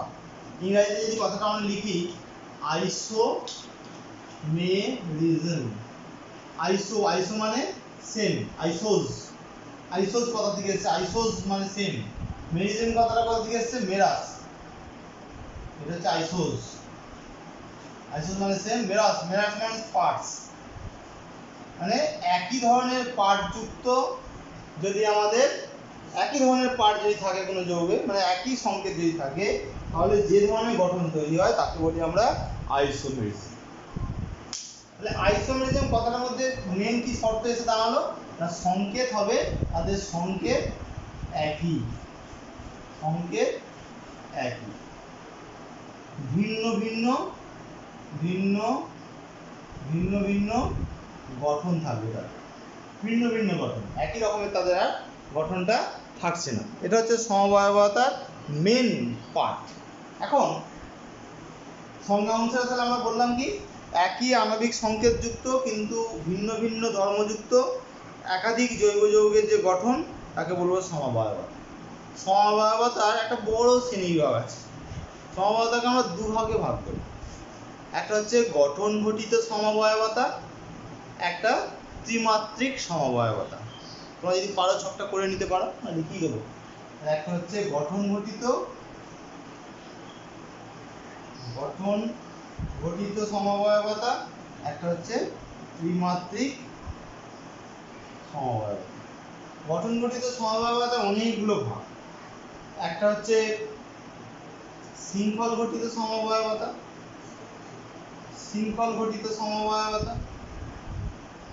একটা হচ্ছে কার্যকারী মূলক ঘটিত সমবায়বতা,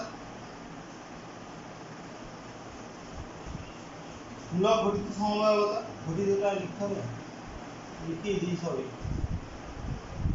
একটা হচ্ছে অবস্থান ঘটিত সমবায়বতা,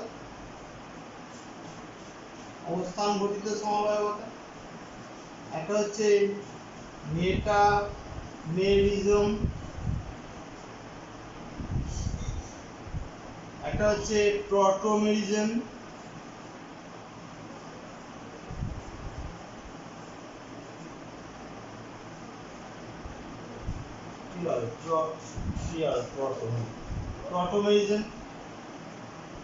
রিং চেন আইসোমেরিজম, বাংলা কি হবে জানি না, রিং চেন আইসোমেরিজম।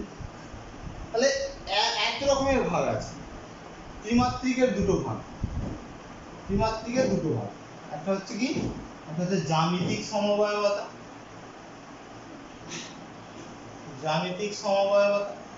আর একটা হচ্ছে আলোকীয় সমবায়বতা। এগুলো তো আমরা পড়বই না, এইখানেরও আমাদের এত কিছু নাই, এটি নাই, শুধু এটি আছে, এটি নাই। তাহলে আমরা শুধু একটি নিয়ে পড়াশোনা করবো। মানে আমাদের অ্যাকচুয়ালি আছে কি, সংজ্ঞাটি আছে, একটা উদাহরণ আছে, এবং উদাহরণটা ওরা বলে দিয়েছে যে কি ঘটিত, না আমাদের নামগুলো সব দিয়েছে, আমরা কি ঘটিত সমবায়বতা পরীক্ষা পড়ে, মানে যেটা পড়ে ঠিক সেটাই করাতে চাইছি আর কি।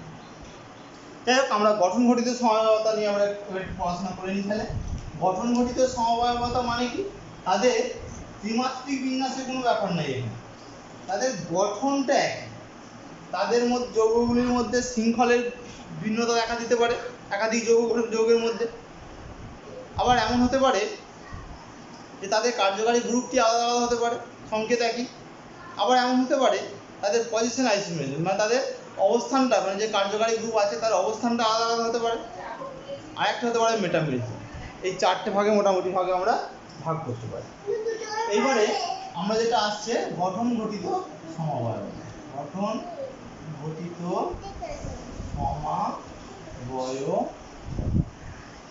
ঘটিত সমবায়বতার প্রথমে যেটা আসছে আমাদের, সেটা হচ্ছে গঠন ঘটিত সমবায়বতার যেটা আমাদের প্রথমেই আসছে সেটা হচ্ছে শৃঙ্খল ঘটিত সমবায়বতা।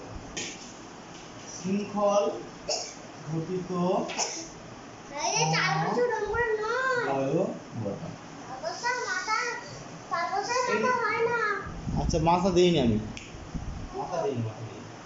শৃঙ্খল, ঠিক আছে তুই সর।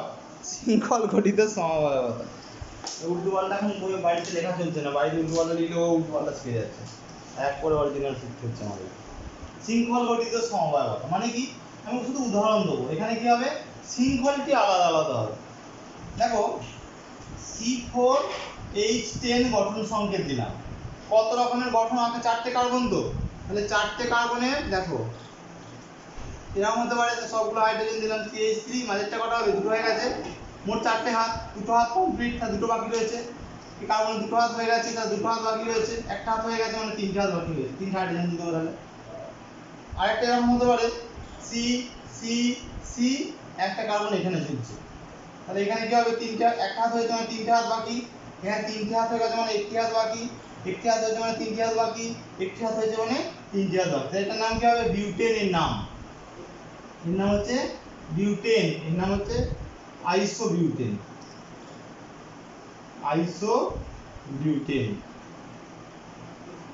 এটা হচ্ছে N বিউটেন, নরমাল বিউটেন। হ্যাঁ, এটা নর্মাল বিউটেন, দাগ নাম বলছি এখানে সব, নর্মাল বিউটেন আর আইসোবিউটেন, তা দুটো আমরা তার শৃঙ্খল গঠিত সমবায়তা পেলাম, যেখানে একই সংকেত কিন্তু শৃঙ্খলগুলো আলাদা আলাদা। 2 নম্বরে আমরা একটা উদাহরণ দেখে নিলে, 2 নম্বরে যেটা আমরা আসছি সেটা হচ্ছে অবস্থান গঠিত সমবায়তা। 2 নম্বর অবস্থান গঠিত সমবায়তা। অবস্থান গঠিত সমবায়তা মানে কি বলছে, এক্ষেত্রে যে কার্যকারী গ্রুপ আছে তার অবস্থানটা ভিন্ন ভিন্ন।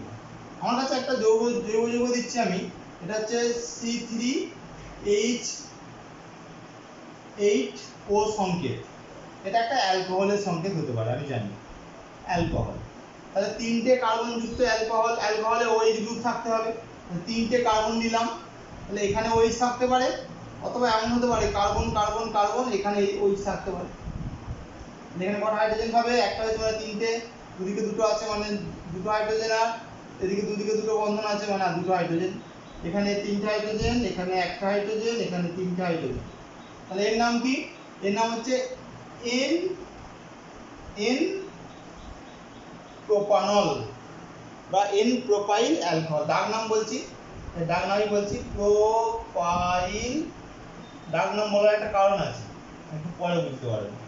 অ্যালকোহল এটা হচ্ছে আইসো, এই ধরনের নাম হলে পার্ট এখানে মাঝখানে থাকলে আইসো নাম আছে, আইসো প্রোপাইল অ্যালকোহল। তোমরা এখন আইসো প্রোপাইল অ্যালকোহল সম্বন্ধে নিশ্চয়ই অনেকেই অভ্যস্ত হয়ে গেছো। আইসোপ্রোপাইল অ্যালকোহল মানে হচ্ছে সেই ধরনের অ্যালকোহলগুলি যেগুলি আমরা এখন ওই হ্যান্ড স্যানিটাইজারে ইউজ করছি। 70% বা 72% আইসোপ্রোপাইল অ্যালকোহল ইউজ করছি। আইসোপ্রোপাইল অ্যালকোহল ইউজ করছি, এই যৌগটা থাকে, এই যৌগটা দিয়ে আমরা হাত মুছছি সবসময়। এটা নাকি ব্যাকটেরিয়ার যে ফলকগুলোকে সব, অ্যালকোহল তো গলে যাবে, এটা হচ্ছে আমাদের কাজ। তাহলে অবস্থান গঠিত মানে কি, দেখো এখানে OH এর অবস্থানটা মানে কার্যকারী মূলকের অবস্থান ভিন্ন ভিন্ন জায়গায়। এর চেন লেন্থ কিন্তু একই থাকতে হবে, এটা আমার রুল। চেন লেন্থ একই থাকবে, শুধুমাত্র OH ফাংশন গ্রুপটা বিভিন্ন অবস্থানে থাকতে পারে। আচ্ছা, এটা হলো অবস্থান গঠিত। এবার আসছে আমি কার্যকারী মূলক গঠিত। মূলক গঠিত 3 নম্বর। তাহলে এমন একটা উদাহরণ যেখানে কার্যকারী মূলকটি আলাদা আলাদা। তাহলে আমি এই যে উদাহরণ নিয়েছিলাম সেটাতেই যাই। C4H3CH8O, দেখো CH3CH2, আচ্ছা আমি অত বড় যাবো না, ছোট করবো আমি, আর ইচ্ছা করি করছি। C2H4 6O, CH3CH2OH, আর CH3OCH3, এটার নাম কি? ইথানল। কে যেটা সব পড়ে থাকে, ইথানল বা ইথাইল অ্যালকোহল। ইথানল যা, ইথাইল অ্যালকোহল তাই, ইথাইল অ্যালকোহল। আর এটা কি? এটা হচ্ছে ডাইমিথাইল ইথার, ডাইমিথাইল ইথার, ডাক নামই বলেছি আমি, ডাইমিথাইল ইথার। তাহলে এই হচ্ছে আমাদের বিভিন্ন রকমের কার্যকারী গ্রুপ। এখন স্যার এই যে দুটো যৌগ আলাদা আলাদা যেগুলো চিনবে পরীক্ষায়, এই কোশ্চেনটাই আসে একবার। C2H6 ও গঠন সংকেতযুক্ত দুটি জৈব যৌগের গঠন লেখো এবং তাদেরকে রাসায়নিকভাবে পৃথক করো। অ্যালকোহলগুলি সোডিয়াম ধাতুর সঙ্গে বিক্রিয়া করে হাইড্রোজেন গ্যাস তৈরি করে, কিন্তু অ্যাসিড ইথারগুলি করে না। মনে রাখবে কোশ্চেনটা। এটা কি কোশ্চেন দিলাম, এই সংকেতযুক্ত যৌগ লেখো। তাহলে অ্যালকোহল মানে আমি এটা নিচ্ছি CH3CH2OH, এটা যদি আমি সোডিয়াম ধাতুর সঙ্গে বিক্রিয়া করাই, তাহলে সোডিয়ামের সঙ্গে বিক্রিয়া করাচ্ছি, তাহলে ব্যালেন্স করে বলছি আমি CH3CH2ONA plus half H2 hydrogen বেরিয়ে গেল। কিন্তু যদি আমরা CH3OCH3 নিতাম, তাতে যদি Na ধাতু দিতাম, এখানে কিন্তু কোনো রকমের বিক্রিয়া হতো না, মানে কোনো গ্যাস বুদবুদ আকারে বেরিয়ে আসতো না। এটা থেকে কিন্তু আমরা এই দুটোর মধ্যে শনাক্তও করতে পারি। তাহলে কোশ্চেন কি আসবে, C2H6O সংকেতযুক্ত একটি জৈব যৌগের গঠন সংকেত আঁকো। দুটি জৈব যৌগের গঠন সংকেত আঁকো, তাদের নাম লেখো, তাদেরকে রাসায়নিকভাবে কিভাবে পার্থক্য করবে। তাহলে একটা রাসায়নিক বিক্রিয়া দ্বারা এই পার্থক্যটা কিন্তু আমাদের করা যাবে, যে ডাইথাইল ডাইমিথাইল ইথার সোডিয়ামের সঙ্গে বিক্রিয়া করে না, কিন্তু ইথাইল অ্যালকোহল সোডিয়ামের সঙ্গে বিক্রিয়া করে। এবারে আমরা আসছি সমগণীয় শ্রেণী। সমবায়তা হলো, এবারে আমরা আসছি সমগণীয় শ্রেণী।